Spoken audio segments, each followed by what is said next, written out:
Great. We have 24 people with us. I'm sure more will join as we get going. But Victoria, would you like to make a start? Yes, thank you. Welcome to all the participants to this webinar on REDD+ safeguards in the current climate finance landscape. This event will focus on requirements of key frameworks and standards and how to build on existing country experiences on addressing and respecting safeguards in order to strengthen capacity to deliver high quality emission reductions. Addressing and respecting safeguards is a fundamental element of REDD+ readiness, implementation, and results-based payments. And the need to demonstrate high integrity of emission reductions has been highlighted and brought to the front as an essential component of this integrity. We have witnessed significant progress in REDD+ in relation to safeguards elements or processes, but gaps still remain in some countries. And most importantly, the application of safeguards still needs to be strengthened to ensure safeguards are addressed and respected, and that REDD+ emission reductions results are a product of transparent, socially inclusive, gender responsive, and environmentally sustainable policies and measures. A climate finance environment for REDD+ continues to evolve, and in addition to UNFCCC requirements, a growing number of initiatives and funders may have their specific requirements or may require additional details to be shared. This webinar is not a comprehensive review of all the standards or safeguard frameworks that are available, but a targeted review of some key standards and initiatives that have received renewed or more attention in the last couple of years, and also that are closely related to UN REDD technical assistance. We are aware that countries and stakeholders are assessing and defining how to advance in this path towards high quality emission reductions, and also considering their specific circumstances, priorities, and capacities. And we want to provide in this webinar a space to review some safeguard requirements, to clarify any questions you may have, and also to promote a discussion on how existing safeguard processes and progress at the country level could be used to harmonize and address multiple safeguard requirements over the different phases of REDD+. All your comments and questions are welcome.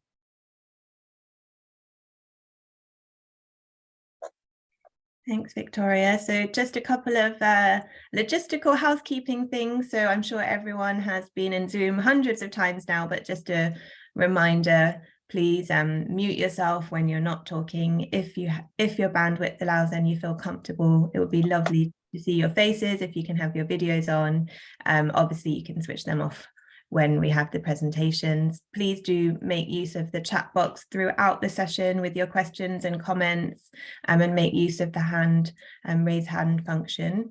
And of course, be comfortable to stay hydrated. It's a 2.5 hour session, so we want you to be as comfortable as possible and stay with us throughout if time allows. We're using Zoom's translation feature today, so you'll see at the bottom of your screen in the menu bar an option to show captions. If you click on that and then on the arrow next to it, you'll be able to select your speaking language. So this should be your speaking language that you will speak in, and then select translation to other languages such as French or Spanish. But this feature does at the moment only translate from English to other languages and not between other languages that are not English. And in order for this to be as accurate as possible, when you do speak, we just ask if you can speak slowly and clearly. And yeah, it's not a perfect tool, but it's definitely helpful. And so we really hope that aids your experience in this webinar. But if you have any questions or you need any support, just pop a question in the chat box and one of our team will help you. Victoria, did you want to share that in Spanish? Yes, I saw someone joining from Colombia, so I would like to do that. Estimados participantes, para este webinar vamos a ofrecer una traducción mediante subtítulos. Entonces, para acceder a esta traducción, deben ir a la parte inferior derecha. Pueden ver una opción que diga caption, o también en la opción de más opciones, more, pueden activar esta opción de captions.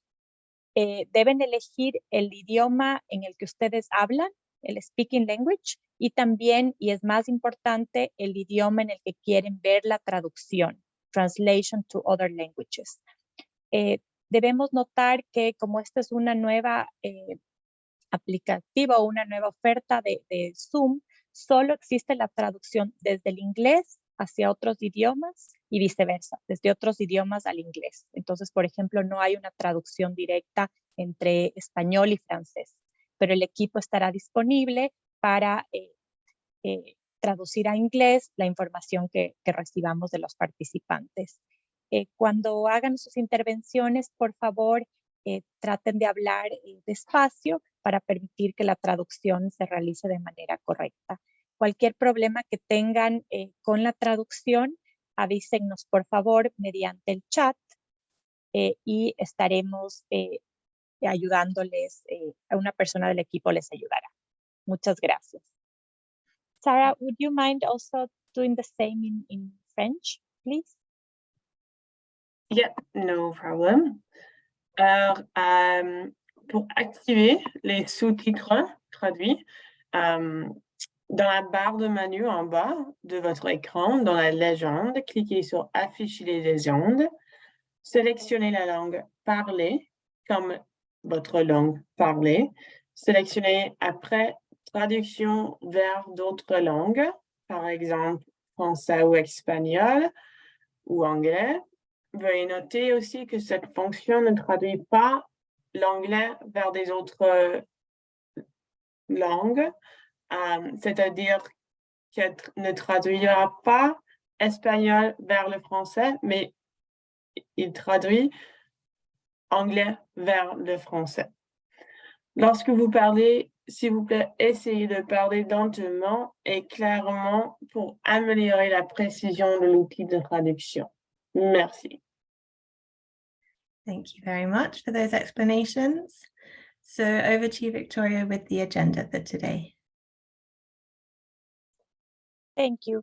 For today's webinar, we are going to start with an introductory presentation related to UNFCCC decisions and safeguard-related elements and advances to date in different countries that have developed approaches to REDD+ safeguards. This presentation will be done by UNRED. It would be followed by two presentations from existing standards. The first one is the safeguard requirements under VERA, and this presentation will focus on the jurisdictional nested REDD+, verified carbon standard or VCS, the climate, community and biodiversity standards, CCD, and sustainable development impact standard, SD Vista. After this presentation, we will hear from the Architecture for REDD Transactions Secretariat about the safeguard requirements for the REDD+ Environmental Excellence Standard. We will have a moment for questions and answers, and then we will go into the last presentation of the webinar that is from Emergent about the lowering emissions by accelerating forest finance coalition, and this coalition will tell us about the safeguard requirements. We will end this webinar with a group activity to hear from you about learnings and recommendations for fulfilling diverse safeguard requirements, and we will tell you more about some immediate next steps.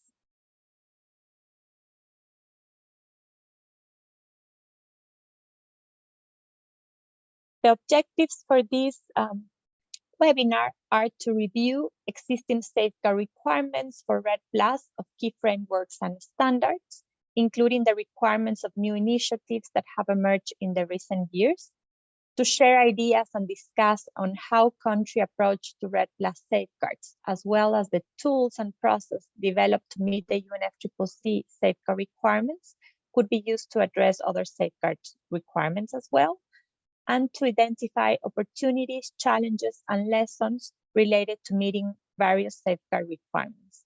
It is worth noting that we had another webinar yesterday that was targeting countries that are located at a different time. So we will bring the learnings from that discussion to this webinar as well.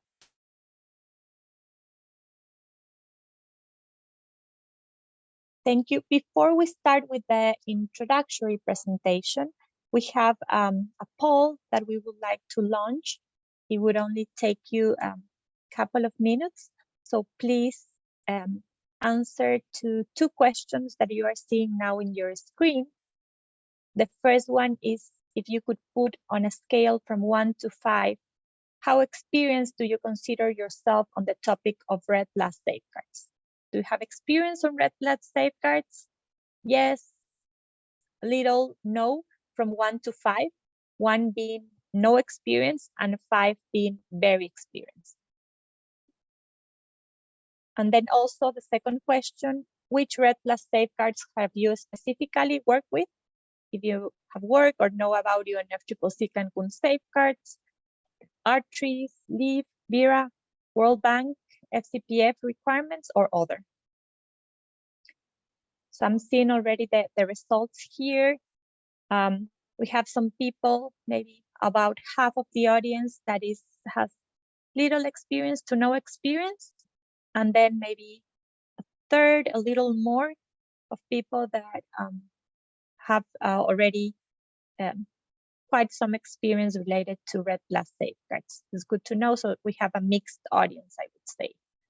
Regarding the safeguards that you have worked with or are most familiar with, I see the UNFCCC Cancun safeguards and World Bank FCPF safeguard requirements as the ones you're more familiar with, but also some people are familiar with R3 safeguard requirements, LEAF and BIRA safeguard requirements. If you could tell us regarding the other frameworks or safeguard requirements that you're familiar with in the chat, that would be very helpful. Thank you.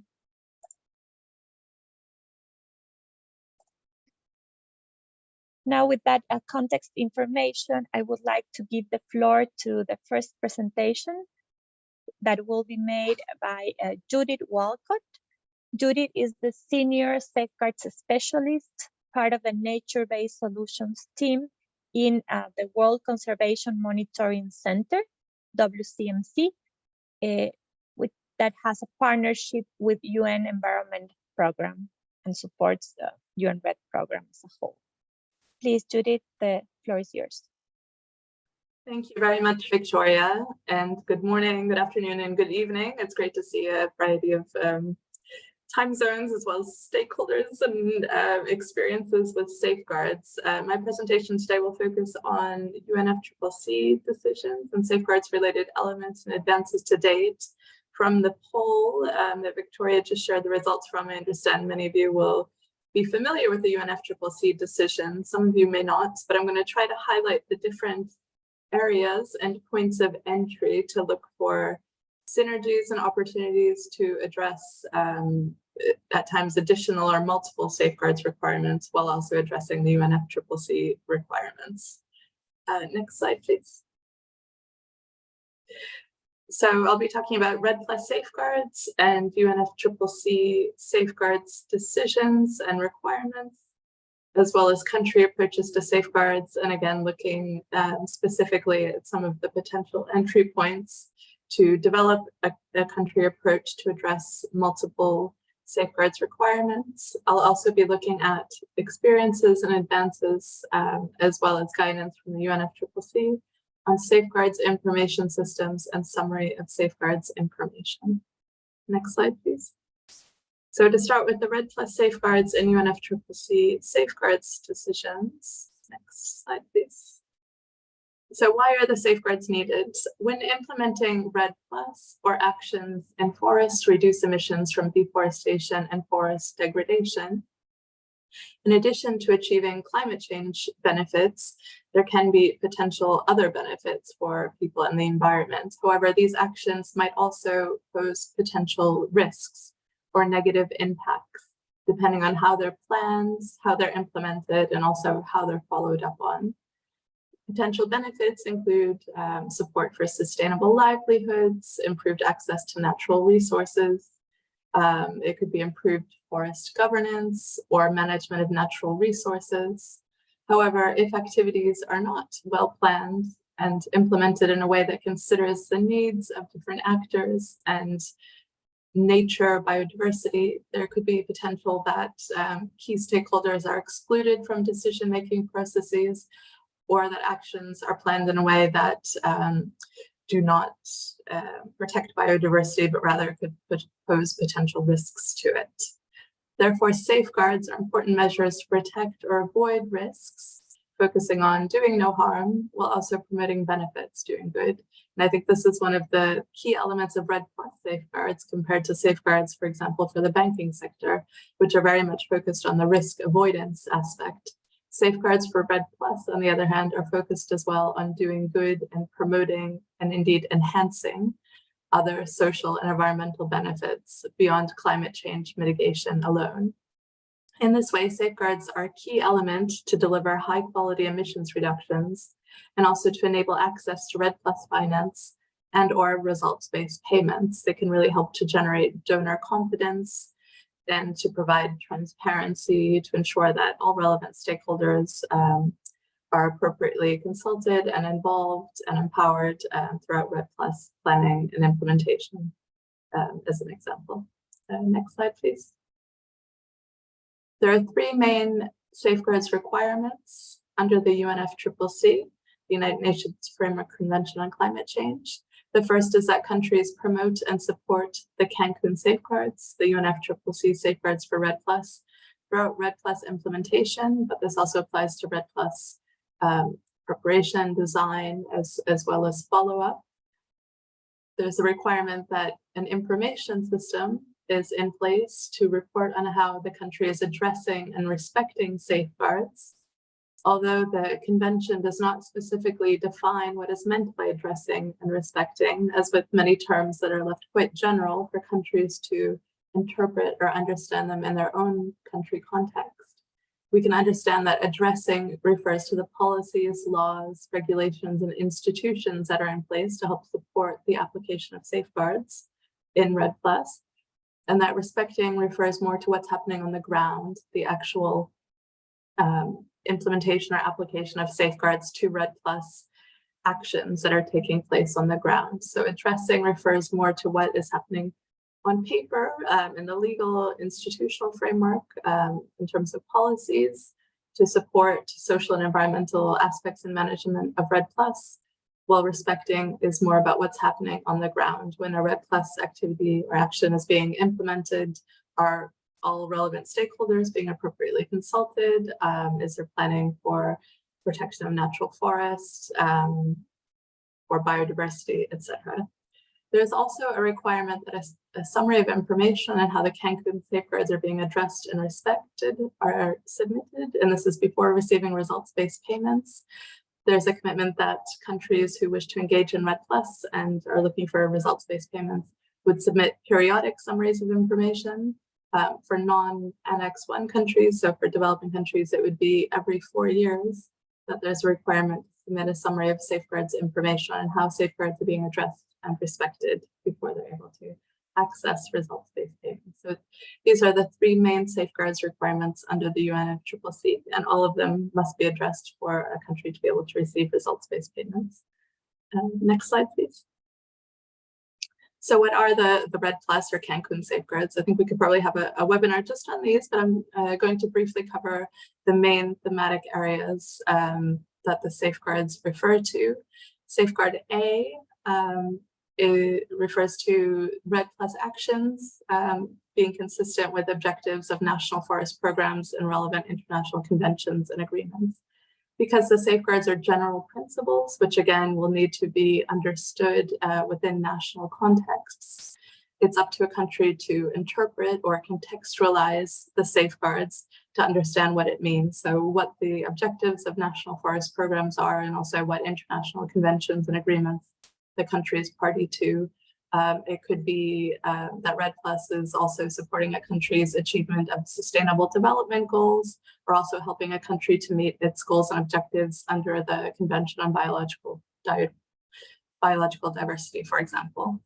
Safeguard B refers to transparent and effective national forest governance structures, and this could be very relevant in terms of having a grievance redress mechanism to ensure transparency, also making sure that safeguards information itself is shared in a transparent and culturally appropriate way.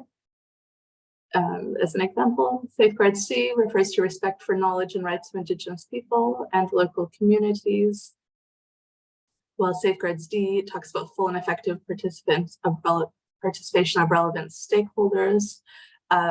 In both of these safeguards, it's very important to consider the need to have, for example, adequate stakeholder mapping, participatory consultation processes, free, prior, and informed consent as appropriate when Indigenous peoples and local communities are involved, depending on the legal framework of a country. Also, that there are considerations for gender, for the adequate and appropriate participation of women, etc. Safeguard E refers to REDD+ actions being consistent with the conservation of natural forests and biodiversity, as well as enhancing other social and environmental benefits. That means that you can't have a REDD+ program that's focused on cutting down native or natural forests to have forest plantations, just thinking of the carbon benefits. Rather, you need to have a more holistic picture and ensure that natural forest is not converted, or other natural ecosystems are not converted for REDD+ actions. Safeguard F refers to addressing risks related to reversals to ensure the sustainability of REDD+ actions. It's very important in this safeguard, as well as Safeguard G, which talks about actions to reduce displacement of emissions, which means implementing an action in one place, but then the drivers of deforestation and degradations have been moved to another place. So for Safeguard F and G, which both refer to sustainability of REDD+ actions, it's very important that when REDD+ actions are designed and implemented, that they are done so in a way that addresses the direct and indirect causes of deforestation and forest degradation, so that the actions are long-lasting, the results of the actions are long-lasting, and that there simply isn't displacement to other areas of deforestation and forest degradation. Next slide, please. So I'll talk now about country approaches to safeguards. Next slide, please. So basically, how can a country develop an approach to help meet the three main safeguards requirements under the UNFCCC, but which also may be flexible enough to help address other requirements? A country approach to safeguards refers to the different governance arrangements and processes that are in place, so policies, laws, regulations, and institutions that a country can draw upon, help respond to the different safeguards requirements, but also ensure alignment with national goals. This can be for sustainable development goals, goals related to protected area management or natural resource management. Again, it very much depends on a country context. A country approach to safeguard also provides an opportunity to develop a unified, integrated approach through which a country can address multiple safeguards requirements. There may be countries who have multiple funding sources for REDD+ implementation or REDD+ results-based payments, and there might be requirements to address multiple safeguards frameworks. So not just the Cancun safeguards for REDD, but it could be the World Bank social and environmental standards or other ones. So depending on the needs, the country could interpret or understand or contextualize the safeguards in a broader way, and it could be by thematic area. There's some very interesting examples of countries that have decided to develop integrated safeguards frameworks. So they're not just looking at the REDD+ safeguards or the Cancun safeguards. In the case of Chile, for example, I think they've looked at 6 different safeguards frameworks or guidance on safeguards, such as UN REDD, program guidance on gender, the FAO safeguards, because they have a FAO led REDD+ results-based payments program, World Bank safeguards, as well as the UNFCCC safeguards for REDD+, and have understood these different safeguards by thematic area. And they're working on integrated approaches to collect information, to apply the safeguards, and to report on safeguards in an integrated way. Countries will have their own approaches to safeguards and their own needs and circumstances. So a country approach enables these different contexts and circumstances, as well as needs to be taken in place, including gender issues depending on context. And it's also important to note that these country approaches should be built through participatory and inclusive processes that engage key stakeholders and also reflect the needs and priorities of different stakeholders. Next slide, please. So the UN REDD program, I'm not going to go through each of these boxes, it's quite a complex diagram, but just to say that the UN REDD program has developed a scheme with different indicative elements of country approaches to safeguards, and this is something based on what we have observed that countries can do, and also different logical steps that a country could take to ensure that the safeguards are being addressed, respected, that a safeguard information system is being put in place, and also that a summary of safeguards information is being developed. It's very important to note that it starts with defining the safeguards goal and scope. So whether a country is just looking to apply the REDD+ safeguards under the UNFCCC, or whether there are other applicable safeguards depending on different donor financing needs in order to access different sources of climate finance, it might be necessary to apply different safeguards. So it could be an opportunity to have this integrated approach. Also, there are some countries that have decided to apply safeguards beyond forests and beyond the scope of just REDD+ or forests and land use. There's a case of Honduras, which has worked on an integrated safeguards approach and framework, which is for all climate change projects and programs. So again, that's a decision that a country will make depending on their national circumstances and what they're hoping to accomplish. And then to ensure that the safeguards are adequately addressed, there would be a process of understanding what the safeguards mean in the national context, assessing existing policies, laws, regulations, and institutions, and also to ensure that the safeguards are applied on the ground, assessing capacity to implement the different policies, laws, and regulations, and strengthening those capacities. And then in terms of safeguard information systems and summaries of information, again, defining objectives, seeing what the information needs and structure are, and then assessing existing systems. Next slide, please. So I'll just talk briefly now about experiences and advances on safeguard information systems and summaries of safeguards information, and provide a bit of guidance from the UNFCCC on these different key REDD+ safeguards requirements. So safeguard information system, as I've mentioned before, is a system for providing information on how safeguards are being addressed and respected through the implementation of REDD+ activities. There's some general guidance from the UNFCCC about this safeguard information systems. They must be transparent and consistent and have information that is accessible by all relevant stakeholders and updated on a regular basis. I think having some sort of stakeholder identification and mapping, and also understanding the different needs of different stakeholders and how they choose to access information, in what languages and what formats, sharing information, for example, over radio in more rural areas or in other ways with printed materials might be more appropriate. So it's something that a country would have to consider depending on their national context. Safeguard information systems must be transparent and flexible to allow improvements over time. And I think that's very important. The UNFCCC, in providing this guidance, is stating clearly that perfection is not expected at the outset. A simple system can be developed to start with and then gradually improved or made more complex over time, depending on different financing sources, different donor needs, as well as what the country is looking to demonstrate via the Safeguard Information System, whether it's just for REDD+ or beyond REDD+. The Safeguard Information System must provide information on how all 7 of the UNFCCC safeguards are being addressed and respected. This is at minimum. A country can choose to include other additional safeguards in this. It must be country-driven and implemented at the national level and build on existing systems as appropriate. Again, this will be very dependent on the context of a country, whether there is an existing environmental or social data system or system that a Safeguard Information System could be based on, or whether it will be a novel system and require new technological approaches.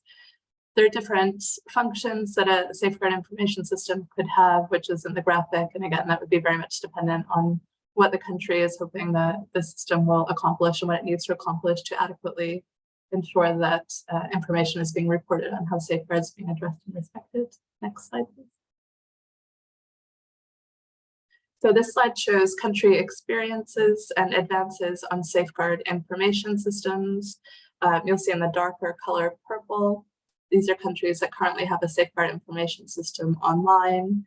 And as the colors get lighter, it shows whether the systems are being designed, the design is in process, or is being planned.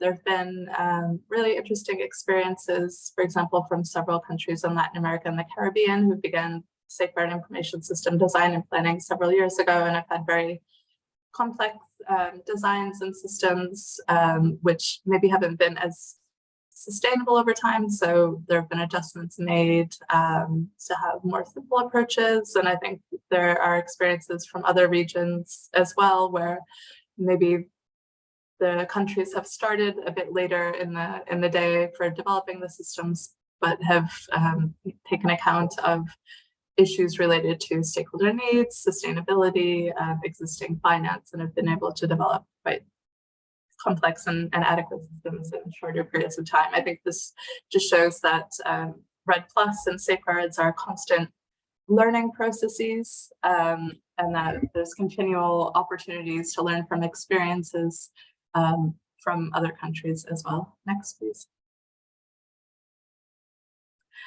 Summaries of safeguards information. These are reports that show how the Cancun safeguards are being addressed and respected within national context. And there's, again, some guidance from the UNFCCC that these reports must include information on the REDD+ activity or activities being implemented in the country. These list of the 5 main REDD+ activities.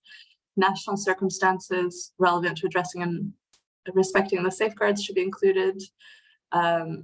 This could be related to REDD+ implementation processes or different activities for different donors, a description of each Cancun safeguard in accordance with national circumstances. This could be the national safeguards interpretation or understanding in a national context with what each of these general safeguards principles means within the country. Information on existing systems and processes, and it's expected that as a safeguard information system is implemented and in operation and generating information, that this will then feed into subsequent summaries of information. How each safeguard has been addressed and respected, noting that many countries in their first summaries of information have had more information on addressing safeguards, what is on paper and the legal and institutional frameworks, rather than safeguards being respected, because that relates more to REDD+ implementation. And many countries have been going through different aspects of the readiness phase. So as they reach the implementation phase, then more information will be reported on how safeguards are being respected, as well as other relevant information. And just to note that summaries of information are key tools for sharing information on safeguards. They're dissemination tools for countries, opportunities for generating confidence in safeguards processes, and also are required from a number of different REDD+ donors and finance opportunities. So it can be a chance not just to report on REDD+ safeguards and to fulfill UNFCCC requirements, but actually to meet other donor requirements as well. Next, please. So just very, very briefly, international experiences on summaries of information. There are some countries that, according to different needs and requirements with donors, for example, I think in Brazil and Colombia have requirements to submit summaries of information every year. So they have submitted several, 3, 4, possibly more summaries of information. A number of countries who submitted their first summaries of information in 2016, 2017 are now working on their second summaries of information. And some countries are still planning their first summaries of information. Again, there's a lot of experience and learnings that have been developed over the years about content and participatory processes to develop these summaries of information. And also there's a great deal of guidance that we've developed in the UN REDD program, which we'll be happy to share after the event, on both summaries of information, safeguards information systems, and country approaches to safeguards. Next slide, please. I think I will stop there and look forward to any questions in the chat and throughout the session. Thank you. Thank you. Thank you very much, Judith. We do have a question in the chat and we will be answering shortly. But before we advance with the presentations, we want to hear more from you, and we are going to have a chat wave. Jessica, would you mind explaining the methodology, please? Sure. So you may have come across this before in virtual webinars, but it's very simple. We're going to ask you a question. We would invite you to answer the question in the chat box, but don't press enter and send your answer immediately. We'll give everyone about a minute just to think about the question, answer it, type it out, and then after a minute, when we know everybody has typed, we'll ask you to press enter and we'll have a wave of answers that we can look on and see where the commonalities and differences lie. So the question we're going to ask you is, what key advances related to REDD+ safeguards have you made or are aware of in country? So we have 2 questions, is that correct, Victoria? Yes, 2 questions. So once again, you have the question there in the screen. What key advances related to REDD+ safeguards have you made or supported in a specific country or region, or are you aware of that you know of? What are examples of key advances related to REDD+ safeguards? Please type your question and we will tell you soon when to click to see all the questions. So yeah, I'm just going to stop sharing so we can see the chat box, and we'll just give you, just a few moments to think about that and type your answer before you press send.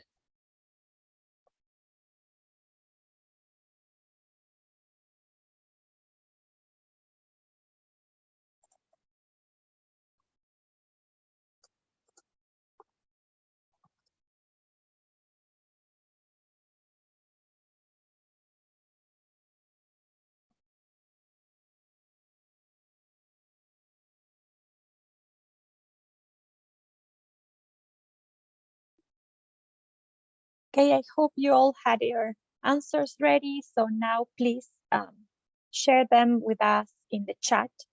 What are some key examples of advances and safeguards? I see some information about Colombia.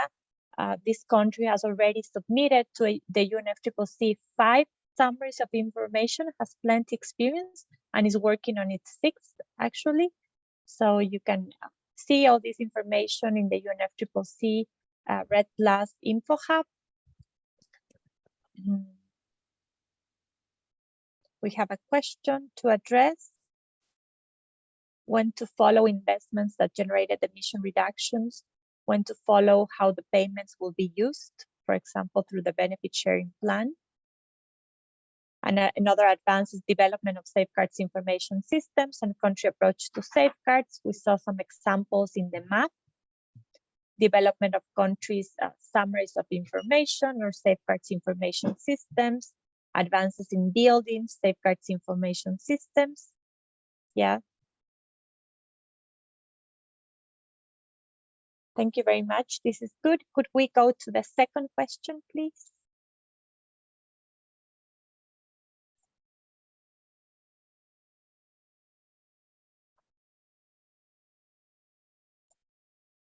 what is still missing for addressing and respecting REDD+ safeguards at the country level? So what are the gaps? What is still missing or pending for addressing and respecting REDD+ safeguards at the country level? This can come from your specific experience in one country or several countries, or also what you know of or have heard of, or what you think is still missing for addressing and respecting REDD+ safeguards. So please start typing your answer, and we will tell you when to share the answers with us. We will give it a short moment for you to think about it.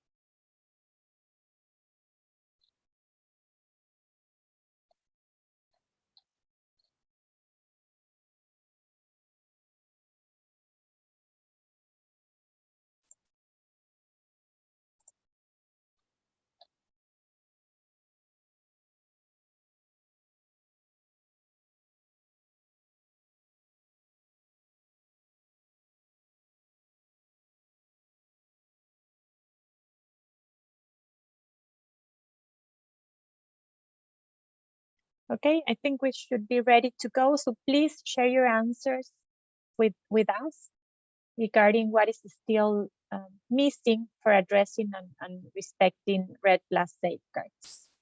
What are some gaps or ideas on what needs to be, what gaps need to be filled?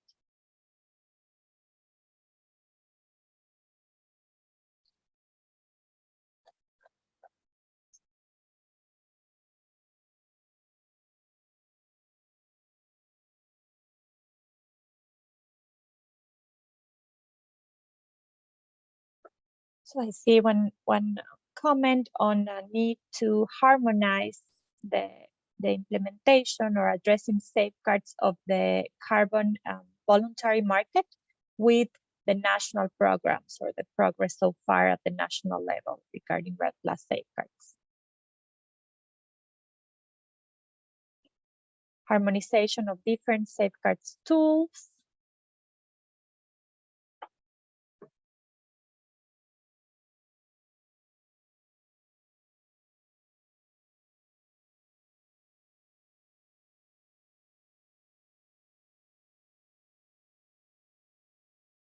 We have witnessed also that some countries still need to bring their safeguards information system from design to operation. So there might be some steps or needs related to that bridge between design and operation. And we also know that some countries are working in subsequent second or later summaries of information because they need to cover years for which results-based payments are being sought.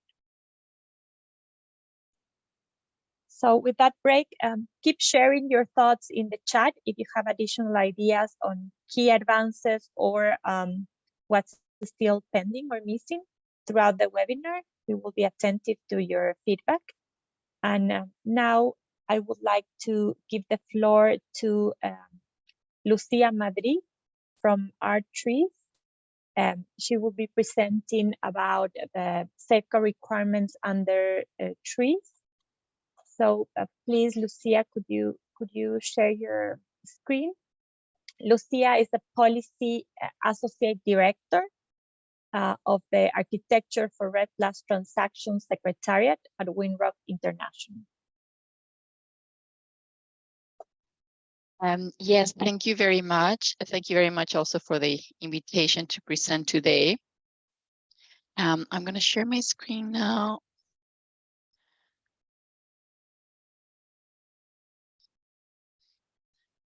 Yes, let me know if, can you see the in screen mode? Yes, we can see it now. Thank you. Okay, great. Well, as I already told you, my name is Lucia Madrid, and I'm Associate Director of Policy in the Architecture for REDD+ Transactions Secretariat at Windrock International. I will be sharing with you some information about our program and our standard trees and its requirements. also about the safeguards in trees, and due to time restrictions, I will only cover some of the main topics that we received questions about regarding safeguards. However, I wanted also to tell you that we have some webinars recorded in several languages with the complete information about safeguards in trees, and they will be soon posted in our webpage. So I invite you to, if you're interested, to please see that. And we will also soon have other webinars for more in-depth conversations about selected topics. So if you're interested, you can sign up for Art News in our webpage, and you will receive the registration information. Well, before starting with our main topic today, which is safeguards, I would like to review the roles of art and other stakeholders in the carbon market. Well, art means architecture for REDD+ transactions, and our program is a standalone and independent program, and we have standardized procedures for all participants. Our standard name is TREES, and it defines the requirements and procedures to certify emissions reductions and removals from jurisdictional REDD+ programs. Art is more than just the standard. We have an overarching program that includes components such as the Art Secretariat, comprised of very knowledgeable staff, our independent board of directors, comprised of recognized experts, the art registry, and the standard trees. Within the carbon market, the Art Secretariat is in charge of arts program operations and maintenance. Each participant develops and submits documentation outlining the REDD program and how it meets the requirements of trees. Each participant also selects then and contracts a validation and verification body to independently verify the conformance with the standard. Validation and verification report is reviewed by the board once it is approved. Art issues carbon credits to the participants that are tracked in Art's registry. Once issued, these credits can be transferred to other entities that want to acquire them, and they can also be retired or canceled, which means that those credits will no longer be available to be transferred or used by any entity. The last stakeholder here in the carbon market is the demand side. There are many possible buyers of trees credits. It can be countries, individual companies, or entities like Emergent that facilitates transactions for groups of companies and governments like the LEAF Coalition. Art is not involved in transactions or negotiations of the terms of the emissions reductions payment agreements. All participants are free to sell their credits to whichever buyer they select, or can also develop other types of negotiations, such as receiving payments for results without the transfer of the credits to another country or entity.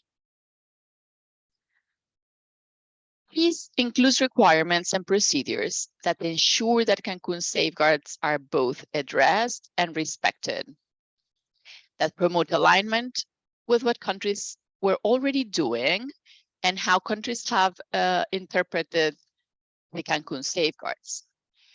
Our requirements do not go beyond the substantive scope of the Cancun safeguards, and they provide clarity on expectations without prescribing approaches or procedures to respect country autonomy on design and implementation.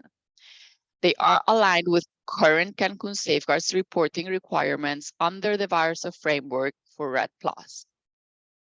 We designed the requirements to be supplier-friendly, allowing countries to build on their Cancun-based national safeguard systems, avoiding the development of new parallel systems only for a program. This means that each participant will address and respect the safeguards through laws, policies, and procedures that are appropriate to their circumstances.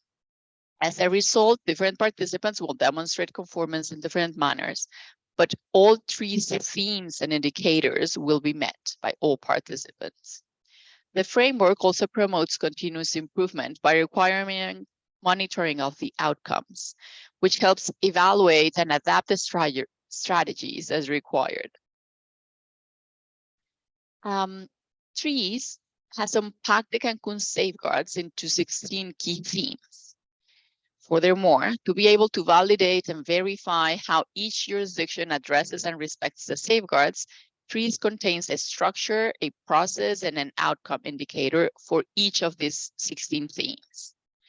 As indicated in the trees validation and verification standard, the review of the conformance with safeguards is equally important to the review of the carbon accounting accuracy.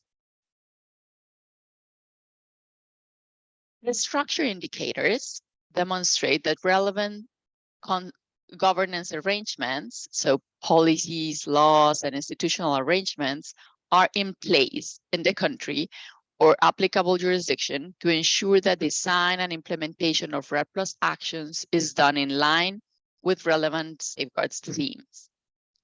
These arrangements may be part of the national or subnational legal framework, or may be REDD+ specific arrangements.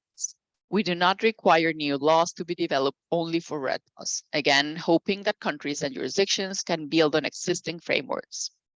In some cases, a jurisdiction may wish or need to do so, though.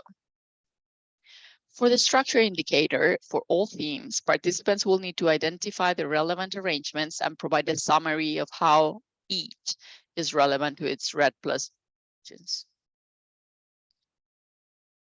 The process indicators demonstrate that appropriate processes, procedures, or mechanisms are in place to enact and enforce the arrangements outlined in the structure indicator. So for the process indicator for all themes, participants will need to identify the relevant processes, procedures, or mechanisms, including responsible parties, and provide a summary of how each is relevant to its REDD+ actions. Finally, for the outcome indicator for all of the 16 safeguards themes, participants will need to identify and describe their own selected monitoring parameters, including how a successful outcome is defined by the jurisdiction, monitoring methods to be used, and a summary of collected data. If the data analysis does not indicate a successful outcome, a description of how the governance arrangements or supporting processes, procedures, or mechanisms will be modified should be included. TREATS does not specify specific parameters, as the ones selected should be appropriate to the circumstances of that jurisdiction. And the reason for this should be transparent. So in the first crediting period, the participants must conform with all structure and process indicators for each Cancun theme.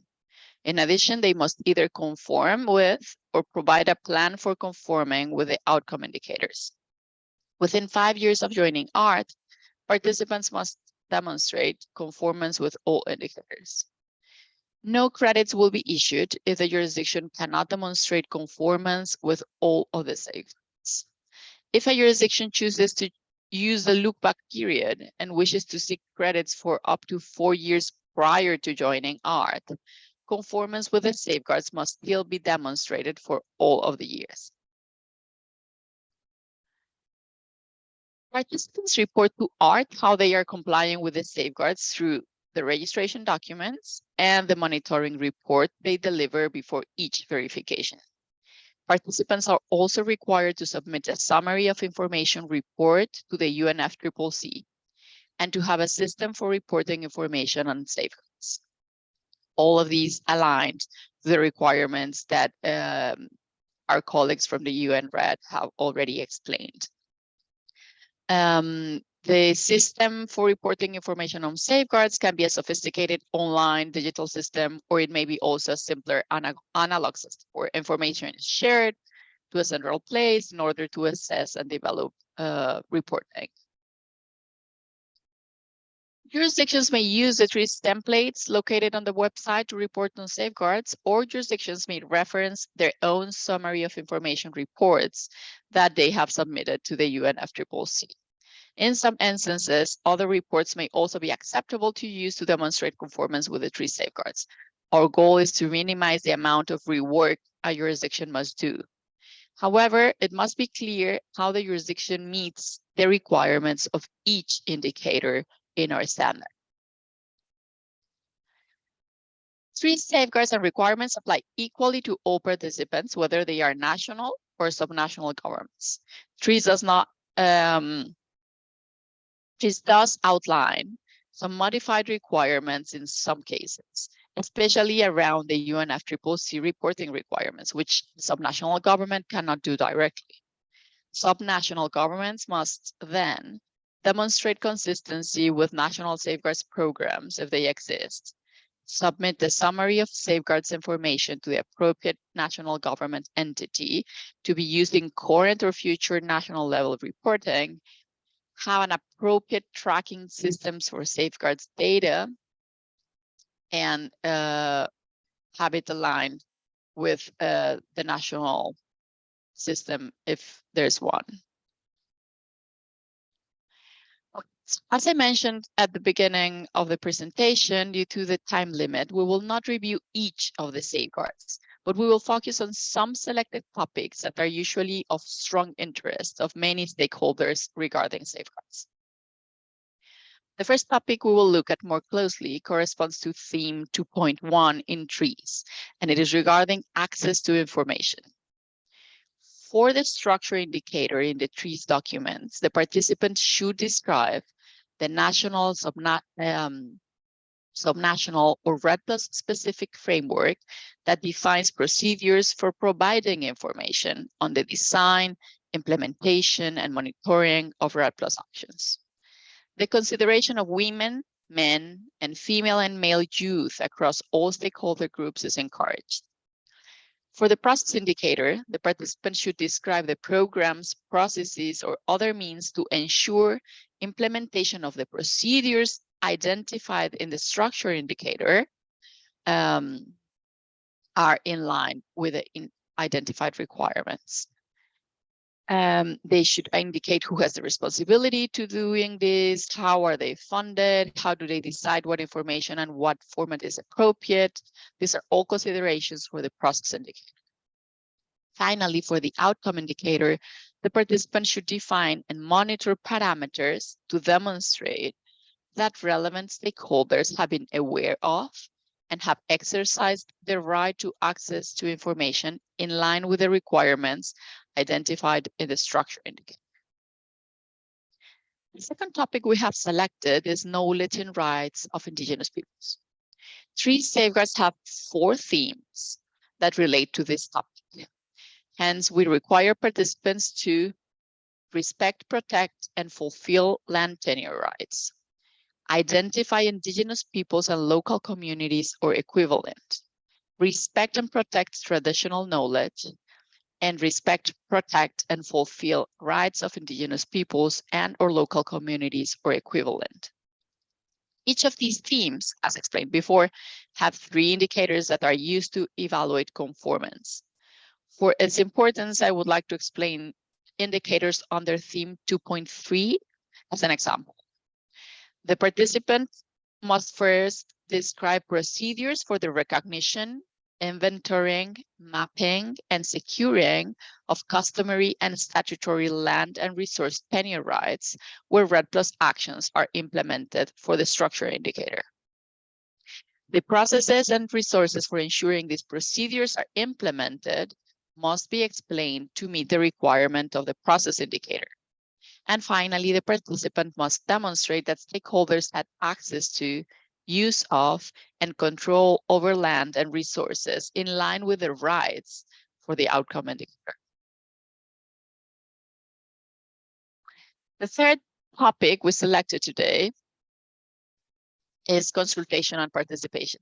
Regarding this, TRIS requires participants to respect, protect, and fulfill the right of all relevant stakeholders to participate fully and effectively in the design and implementation of REDD+ actions.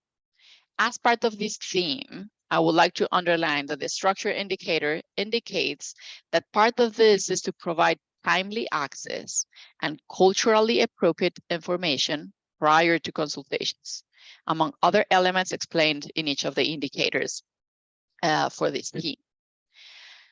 As the theme 4.1 that you see here is related to all relevant stakeholders and not only to indigenous peoples and local communities, trees included an additional theme to exclusively address their participation.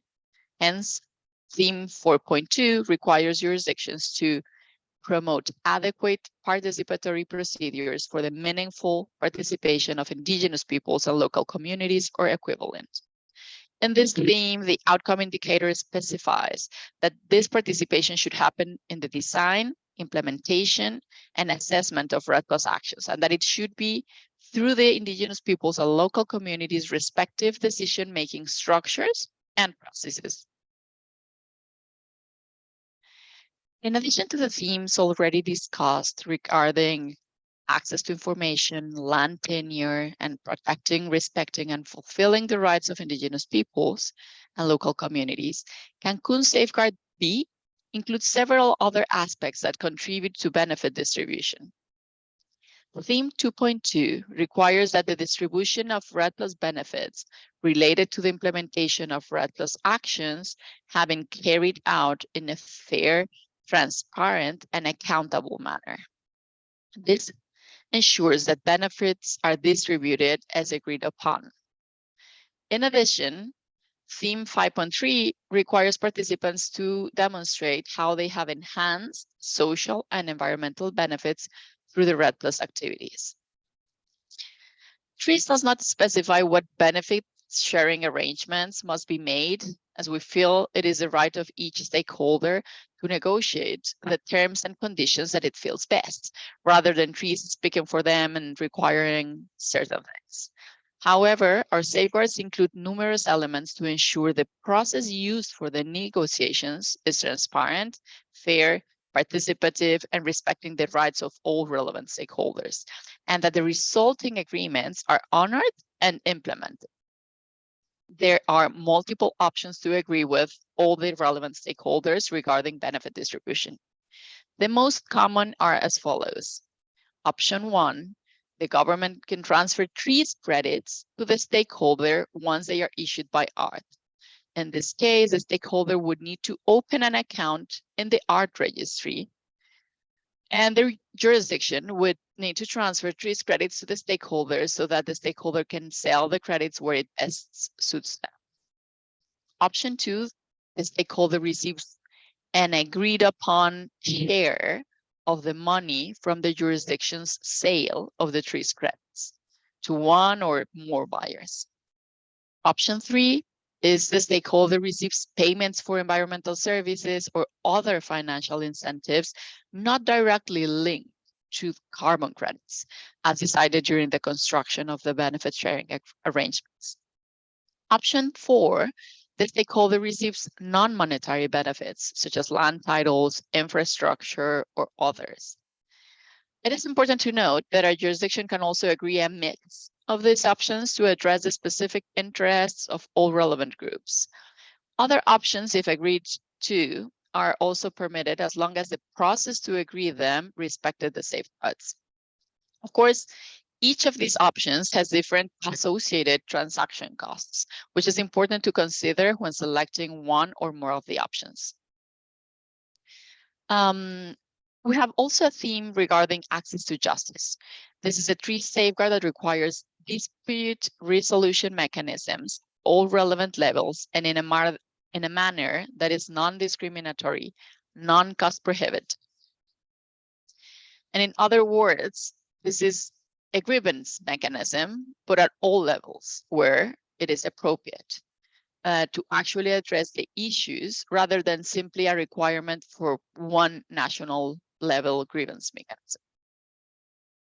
The outcome indicator requires evidence of the effectiveness of this process by requiring that resolved disputes, competing claims, and effective recourse and remedies have been provided when there was a violation of rights, grievance, dispute, or claim related to the implementation of REDD+ actions. Some topics are not explicitly part of the Cancun safeguards, but they apply across all themes. So they do not have a specific theme of their own under TREES, but this does not mean that they are not important. For example, tree safeguards guidance indicates that participants should respect, promote, and consider principles of gender equality and empowerment of women when implementing REDD+ actions. Thus, gender considerations should be taken into account when addressing, respecting, and reporting on all of the safeguards. Our last topic covers how safeguards are validated and verified under REDD. Freeze requires validation to occur after year 1 of each 5-year crediting period, and verification to occur after years 1, 3, and 5 of each crediting period. Verification will be optional following years 2 and 4 of each crediting period. However, no credits will be issued without verification. Each participant jurisdiction must hire a validation and verification body to conduct an external verification of all the results that have been reported by the participants, including the carbon monitoring elements and the safeguards. Validations and verifications are conducted in accordance with the trees validation and verification standard. To start, the auditors check whether the information in the reports shows that the participant meets all of the requirements of trees.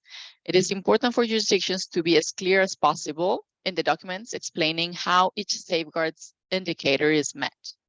This will help validation and verification be as efficient as possible. Then the auditors confirm that the information presented is complete and correct by reviewing evidence and conducting interviews of many stakeholders. The specific evidence requested by an auditor will depend on the activities and information for that jurisdiction. They can, for example, review carbon evidence as handwritten forest data collection sheets, remote sensing images and analyses, procedures for training employees and reviewing their work, and also safeguards evidence, such as consultation materials, signing sheets and meeting minutes, records relating plant tenure and titling processes. As you can imagine, a significant amount of work is required in order to complete the validation and verification to REDD's requirements. We do feel that is an important step in ensuring the requirements of trees, including safeguards, are met. And well, this is all we prepared for you today. Of course, please refer to our webpage for more in-depth information on each of our safeguards. And thank you very much. Thank you. Thank you very much, Lucia, for that interesting information shared from our Secretariat. Now, before we go into questions, we would like to have a bigger picture, and I would like to welcome another presentation from Vera to have 2 examples of standards and what are the safeguard requirements under these 2 standards. So I would like to welcome Basanta Gautam and to share this presentation with us. He's the manager of the REDD+ Technical Innovation in Vera.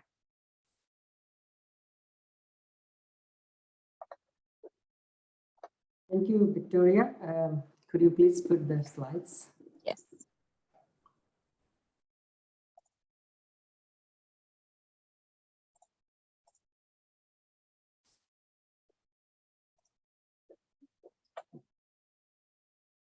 Could you tell me if you are seeing the presentation in just a slide mode or it's a different format?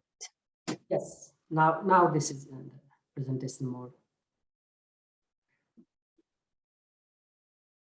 Thank you, and REDD, for organizing this great webinar, and also thank you for inviting us to present Vera, especially Vera's safeguard requirements for our standards.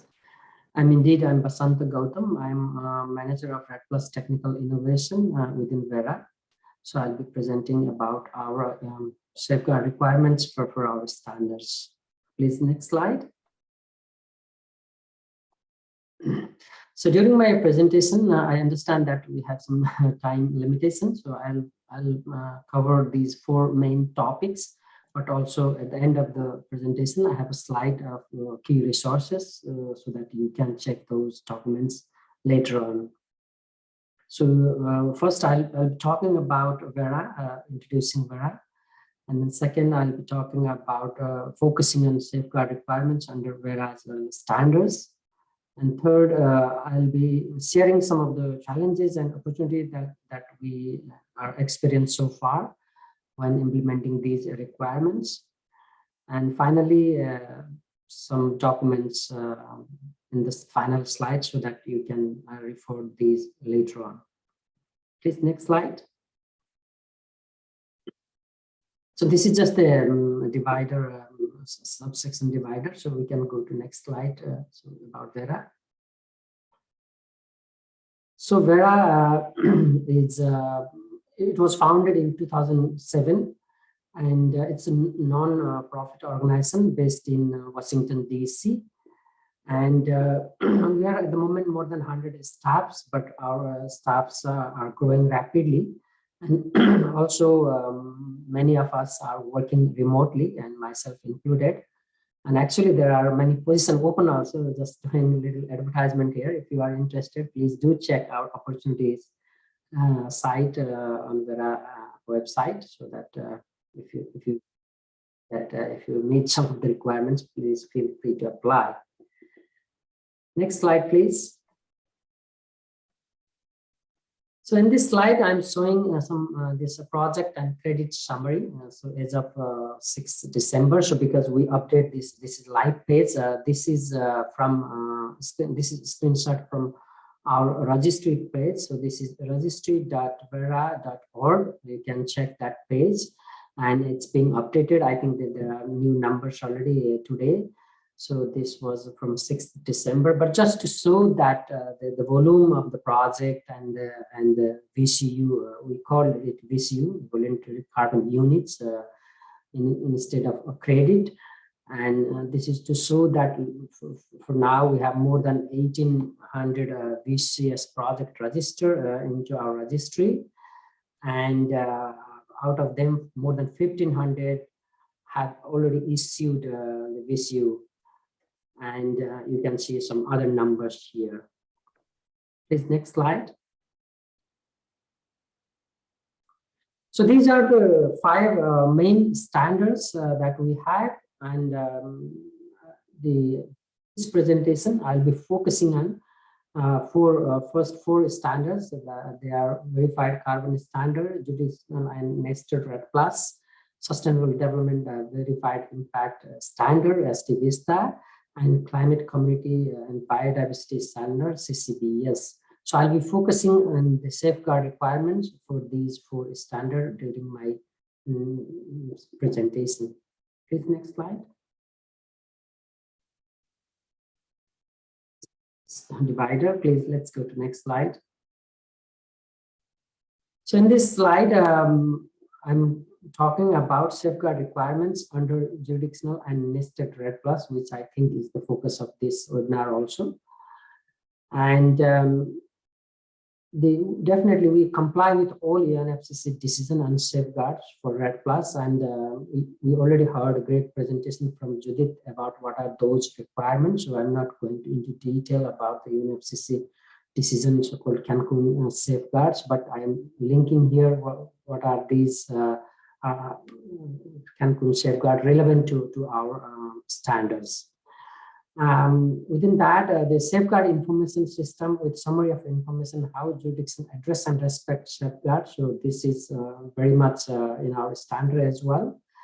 And the second one is that in addition to the UNFCCC safeguards and the safeguard information system, they also need to comply with relevant jurisdictional or even national and subnational level safeguard requirements that are out there. So we respect all those. And then when implementing these, there has to be participatory approach. So there should be involvement of rural communities, indigenous communities, sorry, as well as private sector, academic, representative, and NGO. So basically, there should be participatory approach when implementing all these safeguard requirements. And in addition to these UNFCCC requirements, and in addition to the jurisdictional or national level requirement, we suggest project proponent to use guidance from other standards, because definitely we are learning lessons from different standards. And those are, for example, UN REDD standards, REDD plus CES, World Bank and FCPF standard, and then FSC certifications also. So taking guidance from these and following our standards, specific standard, is very much of our interest. Please, next slide. And then this is again just continuation of earlier slide on JNR. So we do need to have a grievance and redress mechanism. So there should be a functioning grievance and redress mechanism. And then most importantly, I would say that the 60-day public comment period is very much we value, because once we have a JNR program, we announce the public comment period publicly on our web page, and also on social media, LinkedIn, and especially LinkedIn and Twitter. So public have opportunity to provide comments, feedback, criticism, or any kind of comments related to the program JNR. So this is 60-day also, because our other VCS project, which I'm talking in the next slide, we will have 30-day. In case of JNR, Jurisdiction and National Red Cross, we have 60 days, so we have a bigger window here. And then there is always VVV assessment, so verification of compliance with safeguard requirements. In addition to other compliance, we also VVV, this validation and verification body, which is independently accredited by VERA, but they will do independent assessment. And there should be validation at the beginning of the project before registration, and also after the credit. After getting certification from the credit period. So there has to be verification. After that only there should be issuance of the credit. So in case if they do not follow these requirements, and if they are not compliant with our safeguard requirements, there will not be any issuance of the credit. So this is quite strong, I would say. So all the requirements have to be fulfilled to get BCU issued. Next slide, please.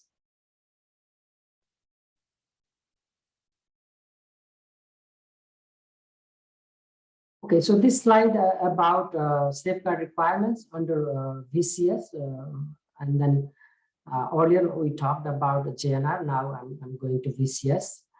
And the basic requirement is do no harm. So this we all know that there should not be any negative impact on the environment and social and economic sector. So this is quite clear in all our standards.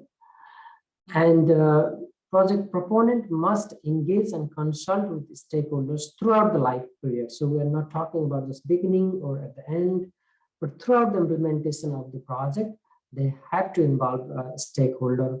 They have to take into account views and knowledge and interest of the stakeholder, address their needs and expectations. And if there is any also complaints from them, they have to address those. And then maintain a functioning grievance redress mechanism. So in addition to those, the stakeholder engagement, also the project proponents should maintain grievance and redress mechanism that should be functional. Next slide, please. And this continuation of earlier slide. And again, this public comment period, we do have here in case of BCS project also. As I said, in this case, we have 30-day period.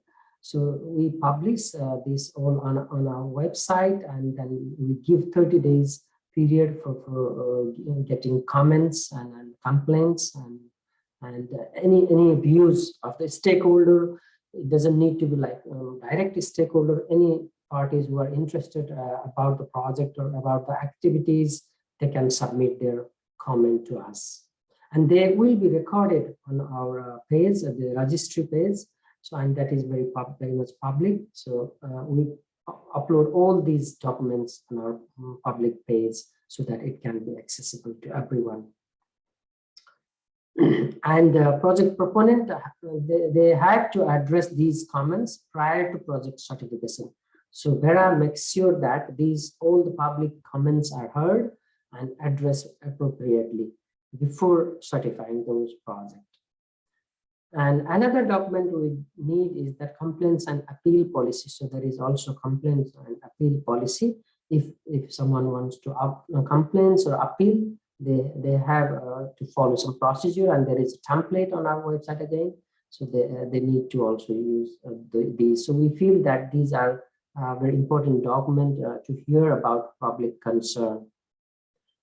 And in this case also, as I said about JNR, here also we have BBB, and it should be validated and verified by the BBB. And again, no issuance in case of non-compliance here as well. Next slide, please. Now let's move on to another standard. It's a CCB standard. And here I'm talking about safeguard requirements for this standard. And so they have to align. So again, all safeguard, the Cancun safeguard, they have to be aligned with our requirement. But in this case, it's a project level, because CCB is project level. So we're not talking about jurisdictional or subnational or national scale. So because we know that in Cancun standard there are some requirements that have national level requirement, but here they need to just follow the project level requirement. And this CCB standard very much focuses on generation of net positive benefit, community rights, and there should not be any negative impact on biodiversity. And specifically the section 3 and G3 and G5, these two sections talk about effective consultation in culturally appropriate and gender sensitive manner. And also they have to respect rights to land, territories, resources, and free, prior and informed consent. So these particular section talks about these two last point. And as I said, there is a last slide with the links to these section, and you can check those documents there. And if you have any question, you can get back to me, because in the interest of time, I have not included many things in these slides. Please, next slide. So this is now the last standard that I'm talking about, safeguard requirements for ST Vista, so Sustainable Development Verified Impact Standard, so-called ST Vista. And in this case, the stakeholder engagement is highly important. So locally appropriate methods to identify all stakeholders. So project proponent has to follow locally appropriate method. That means that they have to use local language and cultural. They have to respect all the local language and local culture. And effective consultation to influence project design and implementation. Once they consult appropriately local level, then only there should be effective consultation. We think that the local people's involvement is very important for effective consultation to influence, to have their views or their involvement in the project design and implementation. And there should not be any discrimination and no sexual harassment. So this is needless to say, in all standards, this is quite normal, that they have to be careful about these. And again, provision of grievance redress mechanism. We do have this GRM mechanism in case of ST Vista as well.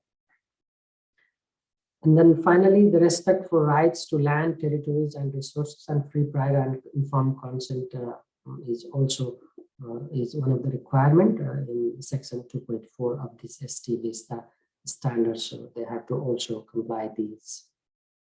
Please, next slide. So next slide, I'll be talking about some of the challenges and opportunity that we see and some key resources on the following slide. Please, next slide. So this is based on our experience. We thought that we share these with you so that it helps in discussion and maybe improve the approach. So one of the challenges that we see is that the scale, especially in case of JNR, the safeguard information system have not yet been brought to GNR because of the fact that we do not have GNR program as of now. We are working on few GNR program, but it's not like any registered GNR program now. So we think that this may be a little bit difficult because the safeguard information system is normally, if we talk about this, UNFCCC as also Judy presented, it's a national approach. So we are very much thinking, I mean, how to bring these to the jurisdictional level or even project level. So these are some of the challenges we see. And then the qualitative targets are more difficult to monitor and assess. This, we all know that the quantitative are much easier than the qualitative target, but we do know that qualitative targets are also very much important. But just we feel that if there could be some way to have some kind of measurable targets even for qualitative things. I mean, so I mean, if there are some numbers, it's much easier to measure, but it's maybe difficult to measure how it helps to improve the livelihood, or I mean, there are some other qualitative targets that are more difficult.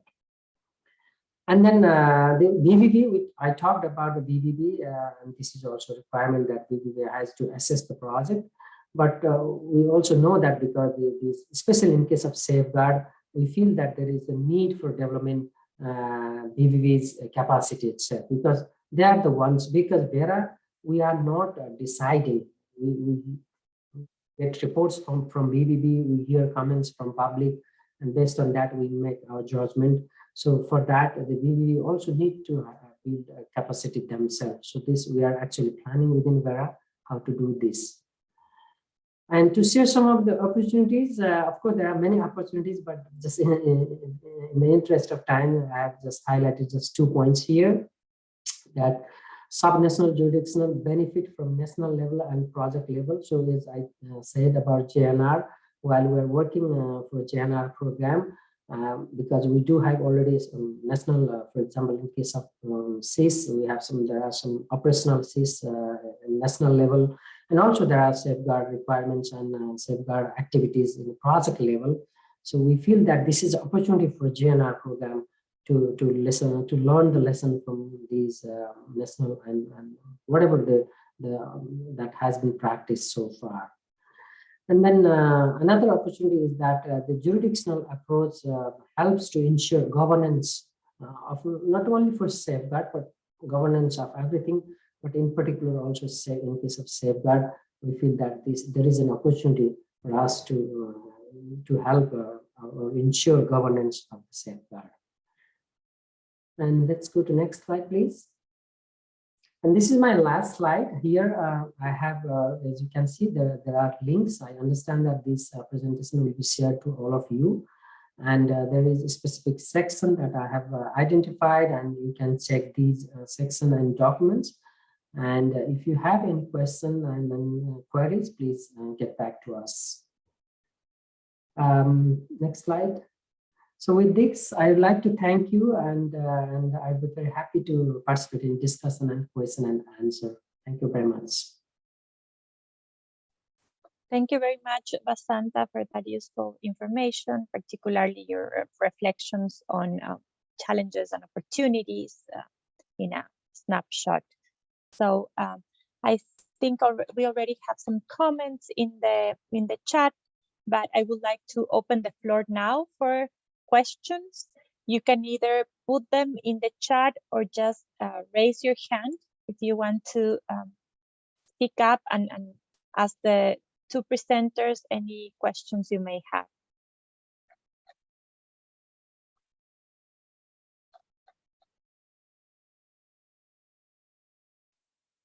I see a hand raised. Yes, please, Steffi. Go on. Okay. Thank you. Thank you for the presentation. And then, sorry, I came a bit late. I just, some question, maybe only one question. What will happen with the country who has developed the safeguard system and then also all the FGRM system and then they did the carbon accounting, but they use it's not, I mean, they use, for example, they use the methodological framework as the reference from the World Bank. What will happen with those countries? Will it be eligible to get access on the Art3 program? So that's my question. Thank you. Thank you. Lucia, would you like to take that question? How the process under World Bank, FCPF, and maybe progress in the country could be used for addressing requirements under R3? Yes, well, thank you. That's a very, very good question. Trees requirements are all aligned with the UNFCCC requirements, which means that countries can use their summaries of information, safeguards information systems that they already have to show their conformance with trees. I understand that the World Bank requirements may have differences, and there are other things and other indicators and other evaluations that have been developed by the countries. However, which is important is they can use all that they have been developing, monitoring, evaluating, and reporting on. They would need to analyze in which of our 16 safeguards themes that are just the Cancun safeguards unpacked, those indicators they have been monitoring would go, so they can use whatever parameters they have already developed and whatever data they have been gathering to show the conformance with this safeguard. So maybe not all of it will be of use, and maybe there will be some gaps somewhere, but it is very important that all that effort is used to strengthen all the information they will share as part of their monitoring report in trees. So yes, an adaptation effort would be necessary in this case, but countries will be able to use both for their UNFCCC reports and for us in art. Thank you. Thank you very much. Are there any other hands raised? I don't see them right now. But I did see some questions related to benefit sharing, so maybe we can address those. The first one we received at the beginning of the webinar was related to benefit sharing and I guess the use of proceeds after the payments. If there is any, follow up, perhaps thinking about what requirements are associated to the use of proceeds after payments are made. And then also question whether there are examples of benefit sharing arrangements or mechanisms already in place being applied, as this could be a challenging issue for some countries. So I could perhaps start with you again, Lucia, and then I pass the floor to Basanta in case he has something else to add. Well, what's interesting to think is that when the first validation and verification will happen, when the very first verification happens, there have been not benefits in the past that have been shared, right? Because no credits have been issued yet. So when that first verification comes, what they will be evaluating, they will be verifying is that the process to build the benefit sharing arrangements complied with all the safeguards. So it was done in a participative way. There was access to information. All relevant stakeholders had the opportunity to participate, etc., as I explained in my presentation. And also, as part of this, they will be verifying that the government has all the rights to the carbon that is claiming there, and that it has reached agreements with the other relevant parties that have rights to the carbon. However, then when the first credits are issued, then a second verification will come.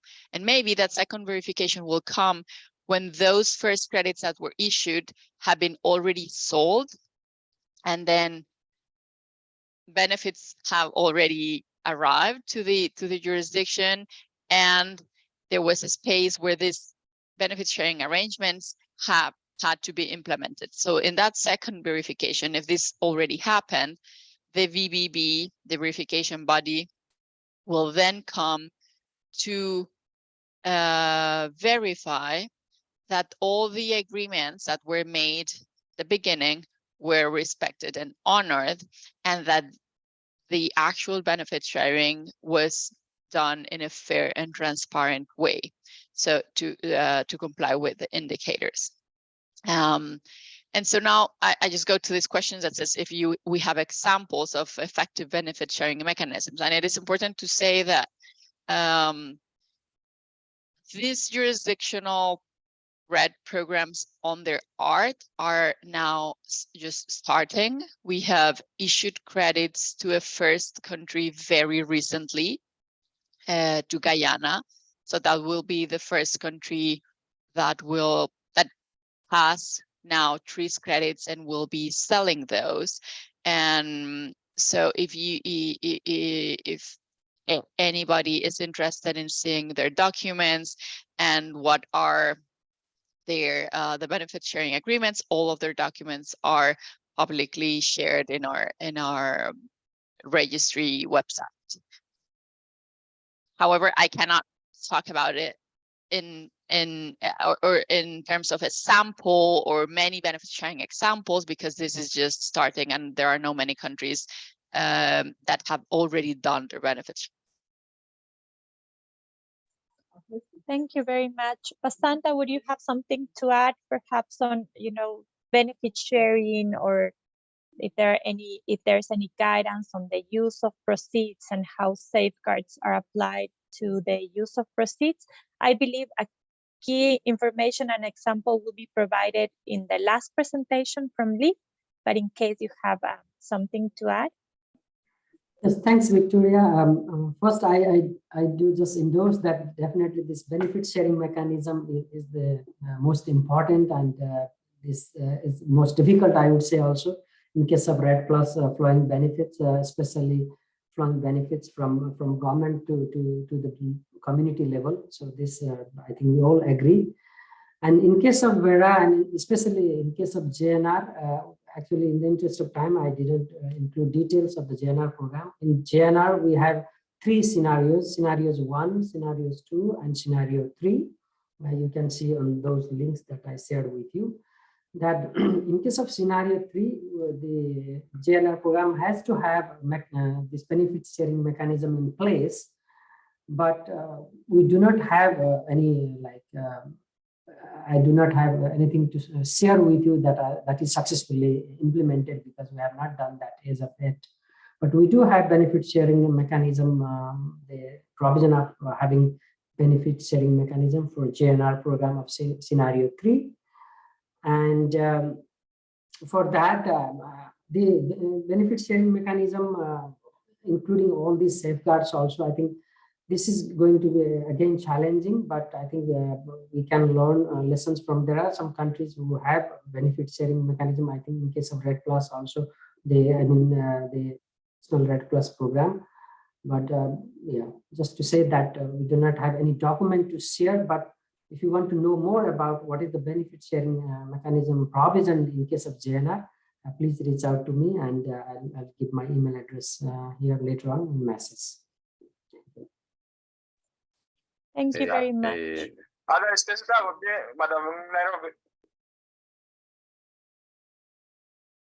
Yes. Go on. Do we have a person wanting to ask a question or comment? I see George in the screen, but I think your microphone is muted.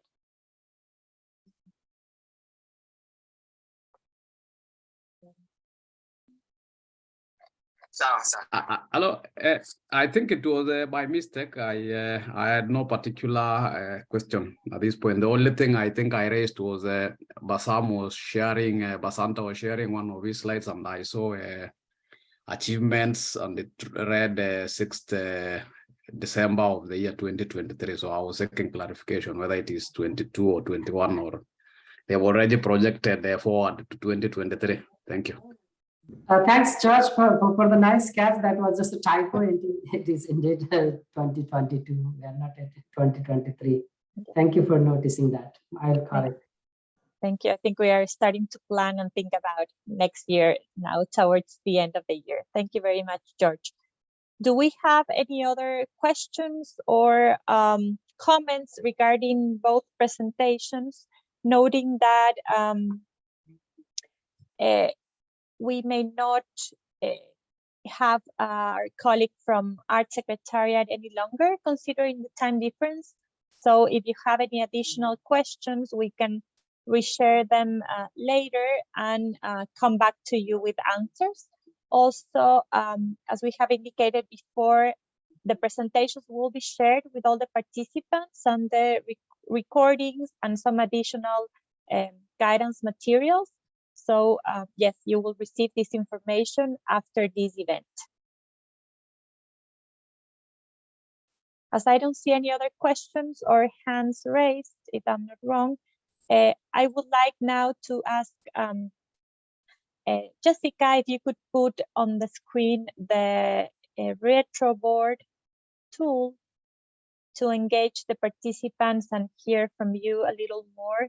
We want to know if you see any common elements or different elements between the UNF safeguard requirements, the requirements presented today, and any other you would know about.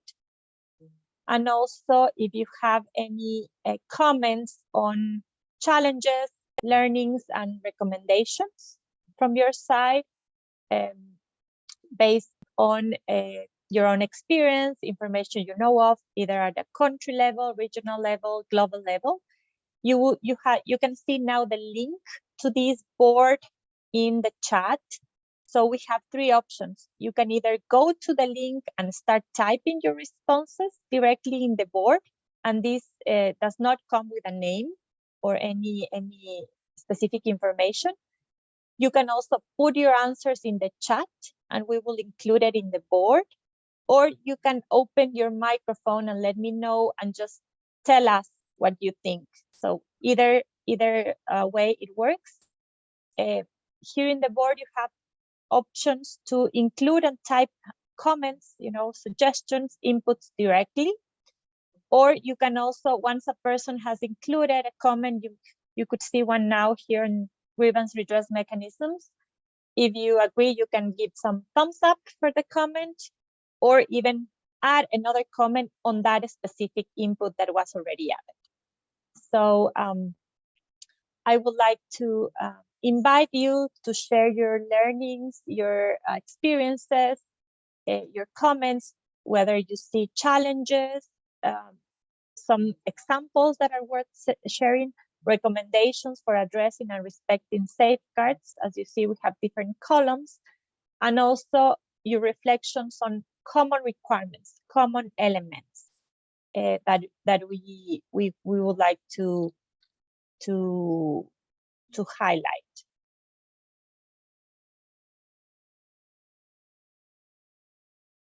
Yeah, there's a question. Do you want me to just answer that one, and then I may say goodbye and thank you to the audience? Yes, Lucia, go on, please. So it is, how do we address requests from voluntary projects willing to be nested in a national REDD framework? And if the standard have provisions for this integration, and if we were relying on Article 6, national interpretation by national. So the two things I want to say is we do have options for fully nesting projects in our program with the tree standard. there are some options on how to do this. First, it is important to say that if there are already projects in a jurisdiction that is going to participate in a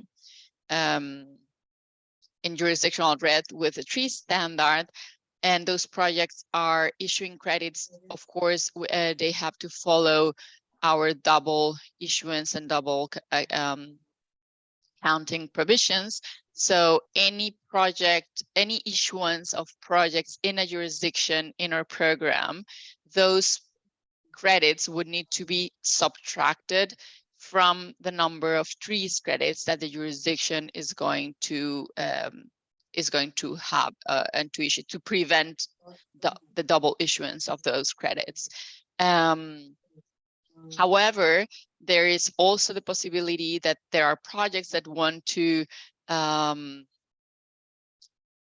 align and to collaborate and to with the government in order to for the REDD initiative under ARC to generate 3 credits. So in that case, only a benefit sharing arrangement has to be made between the project and the government, and this benefit sharing arrangement could be about the project receiving a transfer from the government to them of the specific number of 3 credits that they are helping to generate, or not credits, but as I said in the options, money or other benefits. So in that case, no credits are subtracted because it's just part of the same initiative. And finally, also it is important to know that we have the functionality to label the credits that a country generates as credits that have done a corresponding adjustment. So if the country wants to make a corresponding adjustment in order to be able to sell those credits in these compliance mechanisms, then they will need to do their corresponding adjustments, and we will label the credits as credits with a corresponding adjustment in our registry. So those are the 2 things regarding double counting and double issuance. Thank you, Lucia. Basanta, do you have anything to add on Vera's side? Yes, just to continue from Lucia, indeed, I think the main point here, or most important, is to avoid double counting. So I think as long as there is no double counting, and especially in case of JNR, jurisdictional and nested REDD Plus program, it is because of the nesting idea, yeah, to nest from project level to jurisdictional level. The whole idea of JNR is to nest project to jurisdiction. So I think this is indeed addressed in JNR program. And we need to see, or you need to see the JNR requirement and the JNR documents that is on our website. But as long as I said, there is no double counting issue, if it is not like reported in twice in different program or in project, and that should not be any problem. There will not be any problem. So this would be my response. Thank you. Thank you very much for these additional clarifications and responses. For the participants, feel free to keep posting responses. In the case of our trees, we may need to come back to you if we cannot address some specific topics. So thank you very much, Lucia, for being available at a very early hour of your time. This is very much appreciated. But for the rest of us, we will continue the discussion. We gathered some inputs, as you saw in the screen, and these inputs from your side will inform UN REDD planning activities for next year. So we are currently in a planning stage to define what would be our technical assistance next year, and this is super useful. Now, thank you very much. We will close the questions and answers section, and thank you very much, Lucia. We will go to the last. Thank you for the invitation. Have a last great part of your webinar. Thank you very much. Bye, Lucia. And now we will go to the last presentation of the webinar that would be from Emergent side to tell us about the safeguard requirements under LEAD Coalition. Unfortunately, our colleagues from Emergent could not be available due to the time difference and other commitments, but we have a recorded presentation from them who participated in the previous webinar that took place yesterday.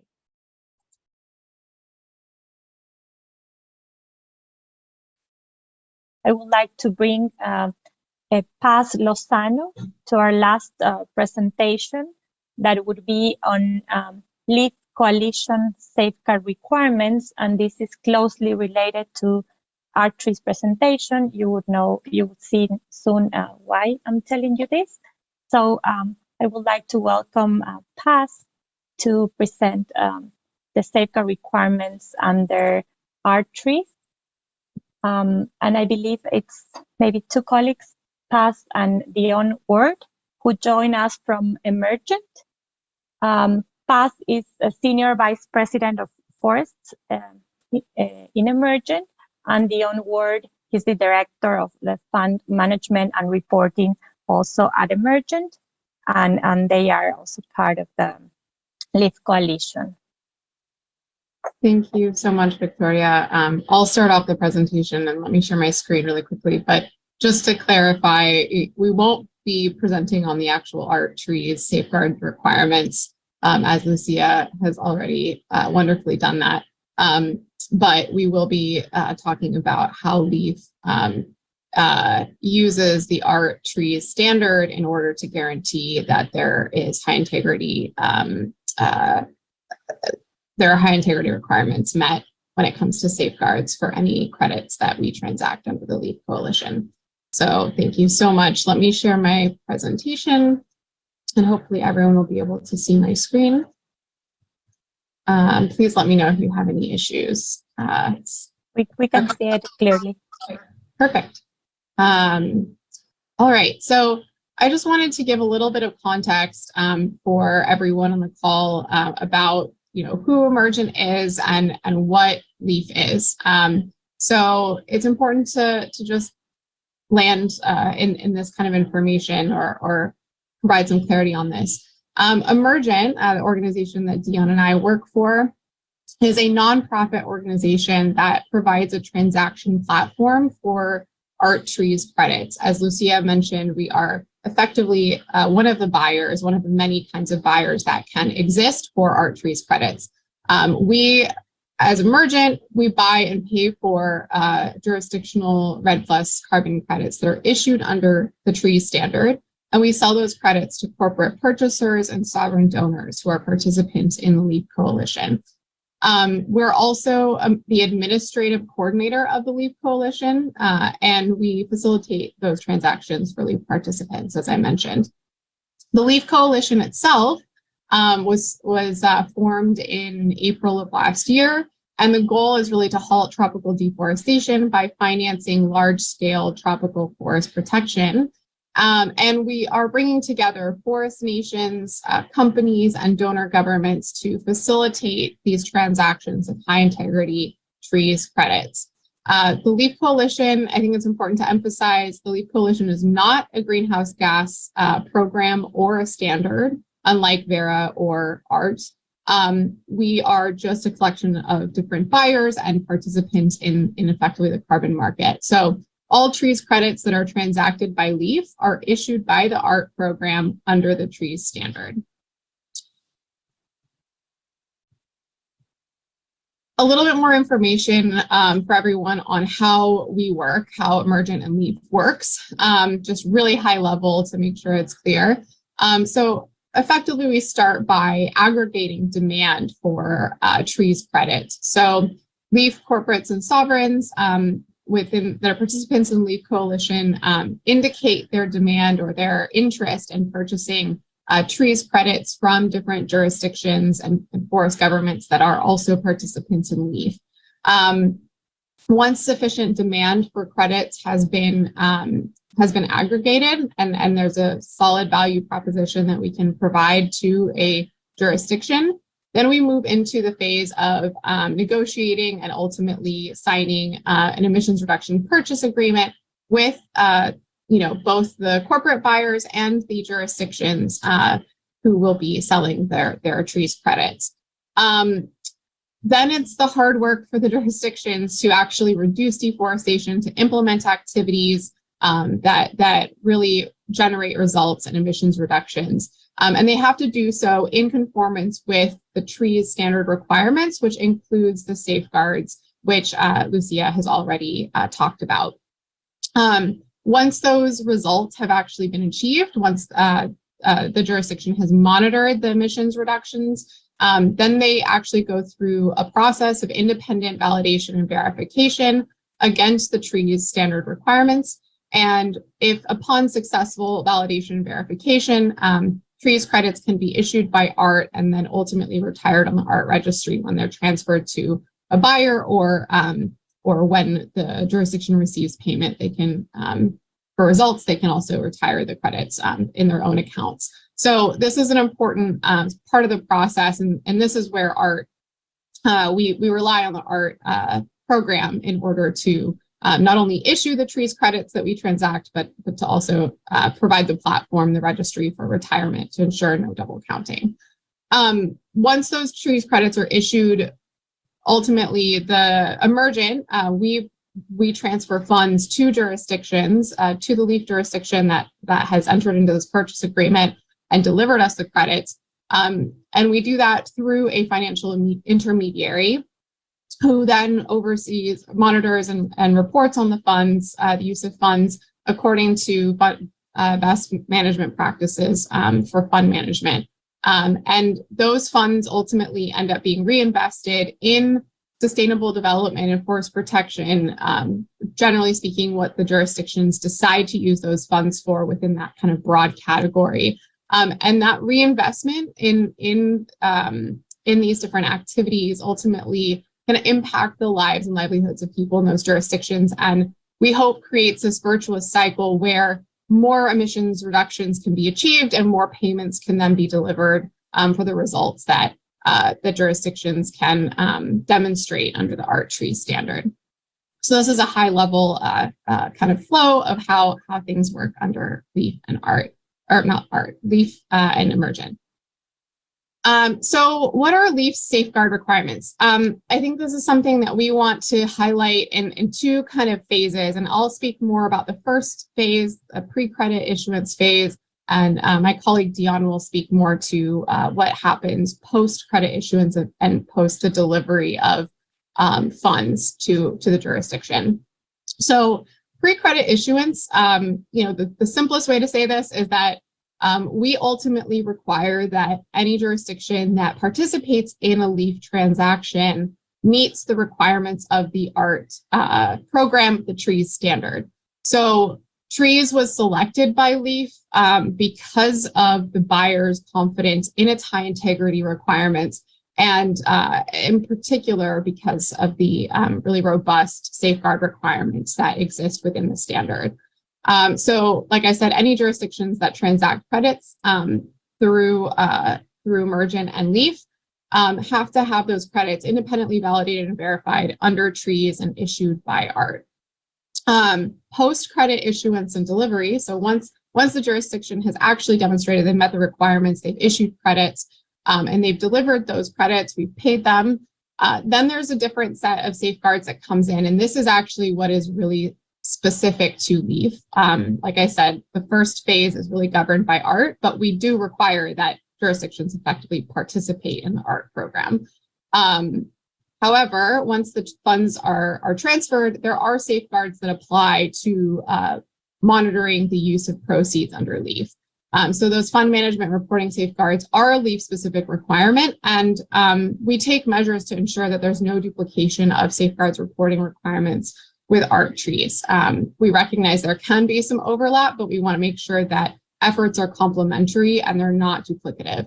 And finally, it's important to note that post first credit issuance or post other issuances, jurisdictions are expected to continue to demonstrate compliance with the trees safeguard requirements and just all trees requirements throughout the entire crediting period lifetime under ART, which is 5 years, and also, to ensure that they deliver the credits that have been included for those vintage years under the emissions reductions purchase agreement, the ERPA. So just to delve into a little bit more depth on what information we require related to pre-credit issuance within that kind of time frame. So I'll delve into this in a little more detail before I pass it over to Dion. So I want to kind of clarify this because I know there's definitely been some confusion on these different requirements prior to ERPA signing, prior to signing a purchase agreement with a jurisdiction, and after signing a purchase agreement. So I want to go into a little depth on what we ask for related to kind of some of the safeguards that Lucia mentioned in her last presentation. Ultimately, prior to ERPA signing, as a merchant, as a buyer, we are really interested in understanding what kinds of benefit distribution mechanisms or agreements or plans have already been developed or under development within the jurisdiction. We also are really interested in understanding what the processes are that have been implemented or under development within that jurisdiction for stakeholder engagement and consultation. And we're also interested in the status of the implementation plans, whether or not jurisdictions have already finalized those or if they're in progress, right? So we ask for information related to those categories, those three broad categories of things that relate to the ART trees standard requirements, so that we have some visibility into the readiness of the jurisdiction and what still needs to be completed before they can actually ultimately meet all the ART trees requirements and issue trees credits. So this is really the purpose that these pre-ERPA signing requirements serve, is to provide us some level of information on this. So for jurisdictions that have already completed or initiated the validation and verification process under ART, they've actually finalized their documentation and submitted it to the ART Secretariat. We just ask for copies of the relevant information or documents that relate to benefit distribution, stakeholder engagement, and implementation plans. But for those jurisdictions that are still in the process of preparing to meet the trees requirements and preparing their documentation, their monitoring reports, et cetera, under ART and have not yet submitted that documentation, prior to signing an ERPA with them, we ask that they provide us essentially a status check or an update on what they are doing to be able to finalize these different components before they issue, trees credits, right? Just to understand the timeline for delivery and the timeline that it might take them in order to meet the standard requirements.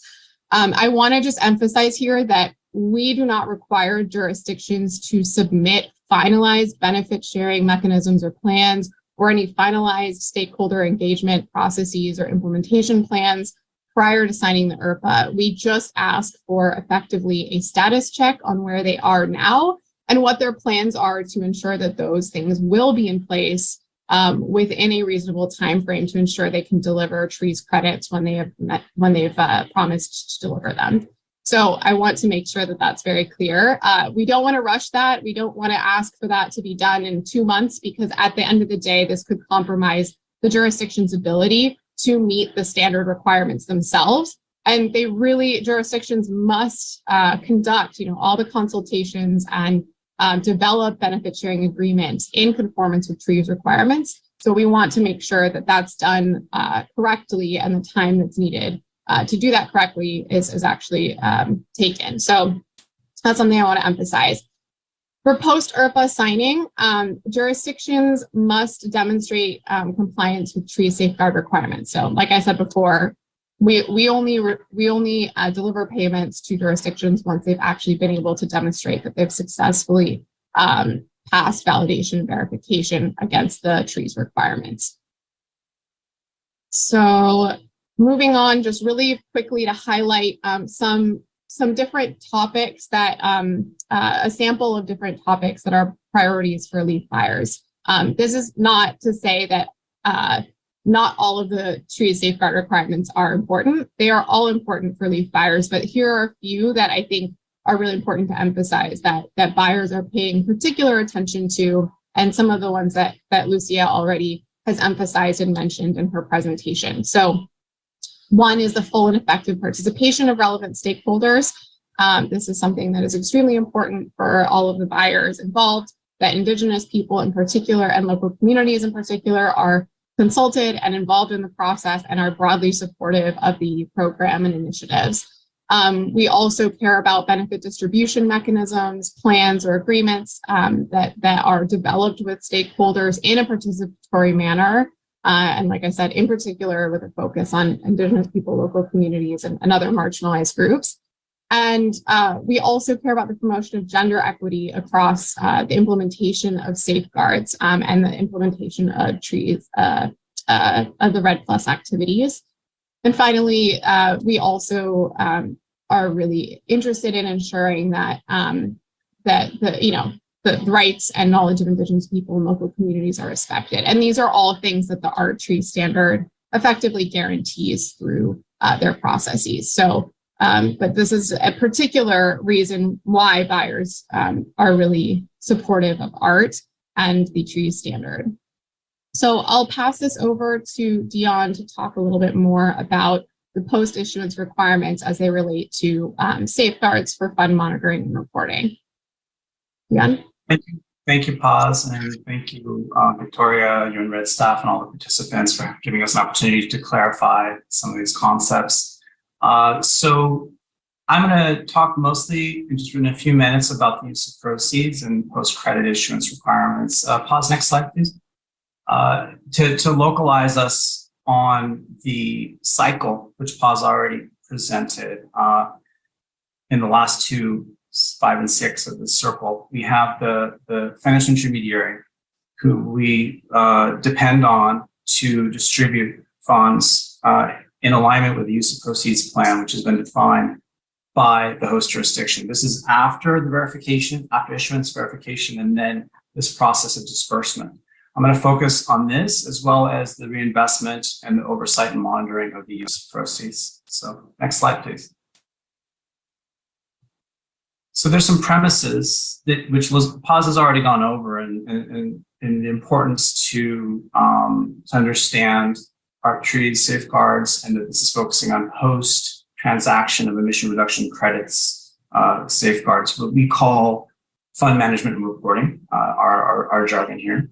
And it's essentially the financial intermediary that ensures that key financial, social, and environmental safeguards are reinforced all along the activity chain, from when they receive the funds, their internal policies, and then when it's distributed to implementing partners. Paz mentioned that you're providing, respecting country autonomy, and that the host jurisdiction is the one that defines the use of proceeds within their existing NDC ambition and sustainable development goals.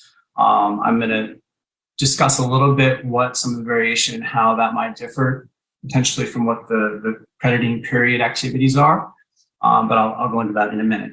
We are, as Paz said, very wary of not having duplication of what the verification bodies are looking at, and coordination with what the FI is monitoring. We recognize within the 5-year period that there is some overlap, there will be, and it's important for us to just continue that coordination, not to provide opportunities for existing frameworks to be emphasized, and for there not to be undue effort, extra work for either the host jurisdiction or the implementing partners. LEAF is as we said, and Emergence specifically is working with financial intermediaries to look at the results from the country reinvesting in that virtuous cycle, as we said, for forest protection, REDD+ activities and or other sustainable development activities. Next slide, please. This we think is a helpful Venn diagram that helps lay out both temporally and thematically, contrasting the art implementation period, the crediting period, and how there's activities where the art tree safeguards are applied Then there's the use of proceeds, which we are monitoring through the FI, that in some instances, it will be the same, reinforcing existing REDD+ programs and ongoing policies. In some instances, there'll be new initiatives that the government chooses to fund, and that go beyond the REDD+ plans, might include sustainable development goals in alignment with NDCs, et cetera. So I just wanted to let that settle in a little, because it's important that we understand we're looking at the monitoring of use of proceeds. That's what the fund management and reporting world that I work with entails. Next slide. So we're hammering home once again that part of compliance is first meeting our tree safeguards, and then we have some, when we're talking about any additional safeguards within the emission reductions purchase agreement, there's a stipulation around some additional financial safeguards that reinforce Cancun's safeguards specific to anti-corruption, anti-bribery, and anti-money laundering measures. Those are enforced on down through the use of proceeds for the implementing partner activities as well. Financial intermediaries are an important actor. We've mentioned we're leveraging their capabilities that have been proven through their GCF accredited entity accreditation process that ensures robust frameworks. And we lean on those existing policies and frameworks for the financial management, oversight, accountability, as well as their safeguards monitoring capacity. As long as the proceeds are flowing from the sale of emission reductions through the financial intermediary, there is that drawdown of safeguards and oversight that extends to implementing partners. So we asked the financial intermediary to look specifically at human and labor rights.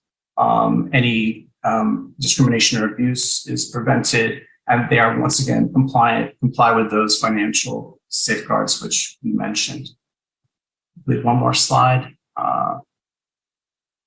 that the financial intermediary capabilities, both and the safeguards monitoring capacity, refer to their internal processes. We have a list of 10 key capacities that relate to both their processes as well as the engagement and distribution and monitoring of the activities that the downstream implementing partners, as they're using the proceeds for activities and actions on the ground.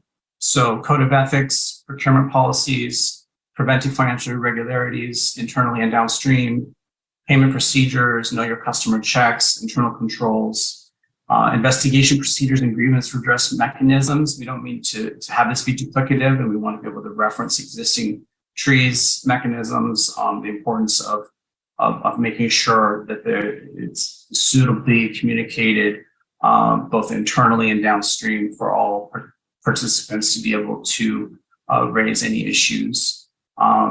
External audit function for the fiduciary responsibility is extremely important. Systems on monitoring, reporting on the use of funded activities. We lean on the intermediaries' capacities and capabilities, both for that as well as their existing policies.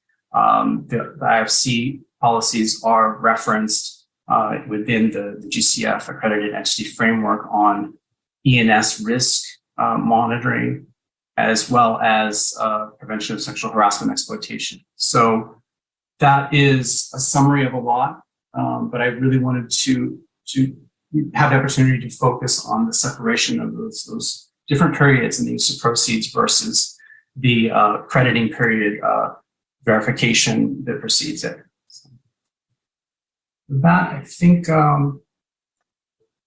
that ends our presentation.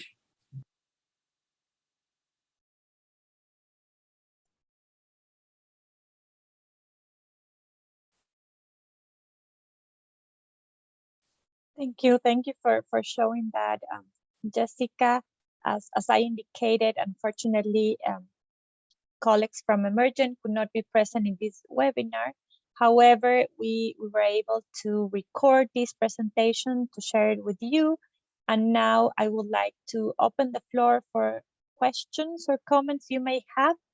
I saw already one question.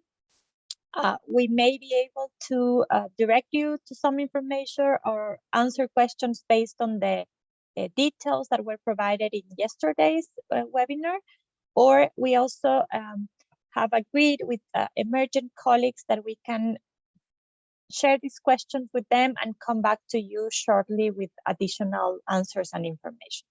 So could you please raise your hand if you have questions or comments, or put them in the chat, as I see already one question.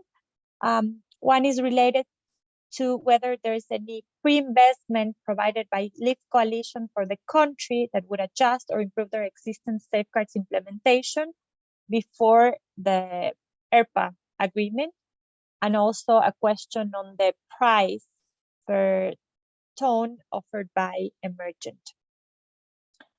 So yeah, I believe the first question was commented yesterday. So if I may, even though I'm not the official spokesperson and from Emergent side, I believe they indicated that Emergent themselves, they,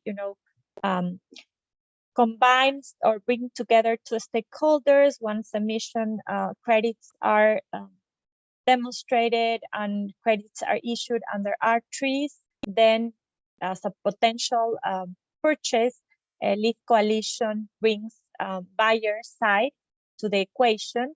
So Emergent themselves and LEAF Coalition do not have a window or a specific funding for this pre-ERPA stage. However, they are in contact and familiar with different organizations providing support to countries regarding some technical needs, capacity building. So I would encourage you to reach out in case there are some needs. Ourselves also, as UNRED, we have been responding to some needs based on our also our own results framework in case we can contribute to some advances. But as you heard, in the pre-ERPA stages, not a lot of additional information is requested beyond some specific details on benefit sharing and stakeholder engagement. And countries do need to go through the R3 cycle to ensure, safeguards conformance is demonstrated and all R3's requirements are fulfilled. Regarding the price tone, I'm not sure if I'm best placed, but as far as I know, I think it's $10 the tone. And I will right now share the link to LEAF Coalition webpage, where you can find all the details, how it works, partners. Also, there's a section where you can see the proposals from different countries and memorandums or understandings or letters of intent that have been signed with LEAF Coalition. Yes, I also see a question between LEAF and the Cancun safeguards. So based on the information shared in previous presentations, I can mention that R3 standard with all the requirements is embedded or taken by LEAF Coalition, as LEAF Coalition would not make any payments until credits are issued by R3. And R3 safeguards themes and indicators were developed based on Cancun safeguards. So the 7 Cancun safeguards are put as, high principles, the main structure of safeguards under R3 and also LEAF. And then these are unpacked further in R3 in themes. There are 16 themes and then 44 indicators.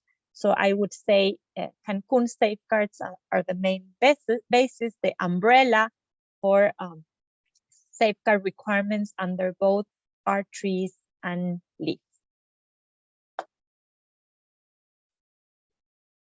Do we have any other questions or comments, either regarding the presentation from Emergent on LEAF Coalition safeguard requirements, or perhaps also, if I may, the presentation from Vera on the safeguard requirements under the different standards offered by Vera?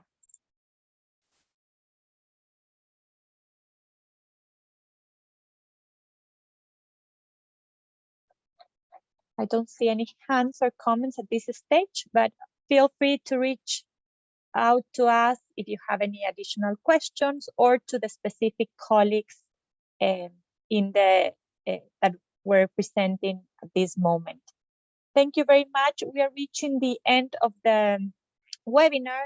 Just stay with us for a few more minutes for announcements on what's coming next. And Jessica, could you help me with a very, very short poll that will appear in your screen right now? We just want to hear shortly, very quickly from you on this webinar. And you have four questions, sorry. The first one is from 1 to 5 scale, if you found this the content of this webinar useful, being 1 not useful and 5 very useful. The second question on a scale to 1 to 5, how effective was the methodology of participation? If you were able to engage. If it was not very effective, 1 and 5 being very effective. Third question, if this event, and this is very important, has contributed to increase your understanding of the safeguard requirements of frameworks and standards beyond the UNFCCC, if you think you have learned something regarding the other safeguard requirements or standards beyond UNFCCC. And finally, a yes, no, maybe answer if you would be interested in joining further webinars on safeguard topics in 2023, the next year, as we are starting to plan on these activities. I see already some results. A lot of people indicated they found the content of the webinar very useful. And then the methodology was from, mildly useful to very useful. Let me know in the chat if you have any suggestions on the methodology. We are aware that a webinar, instead of face-to-face interaction, comes with its limitations. And also, it's very difficult to have people attending for 2.5 hours a webinar. And we apologize for that. We will be looking into other formats for sharing information and exchanges in the future. And we'll take into account the response that all of the respondents indicated they will be interested in sharing, in joining later webinars next year. So in that sense, we would like to tell you that next year we are planning to have more detailed conversations on safeguard elements. And this goes to some comments we received to share, ask countries to share specific examples of safeguard elements that are already under implementation. For example, benefit sharing arrangements or plans, free, prior, and informed consent processes. So we will be bringing different countries to tell you more about how they are applying these safeguards in practice, to discuss together whether, some arrangements could be useful for other countries, what are the challenges, the learnings, and actions we could take. Thank you very much on behalf of UN-REDD team, but also big thanks to the speakers in this event, Santa, Lucia, and also from Emergent in video, Paz and Dion.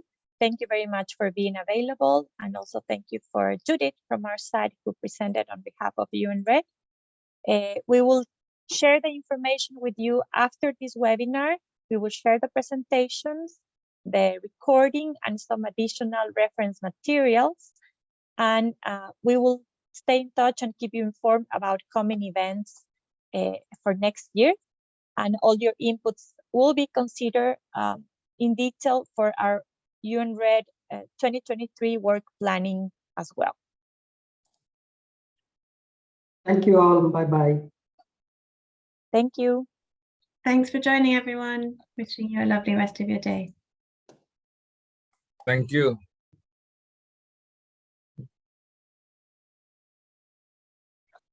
Thank you.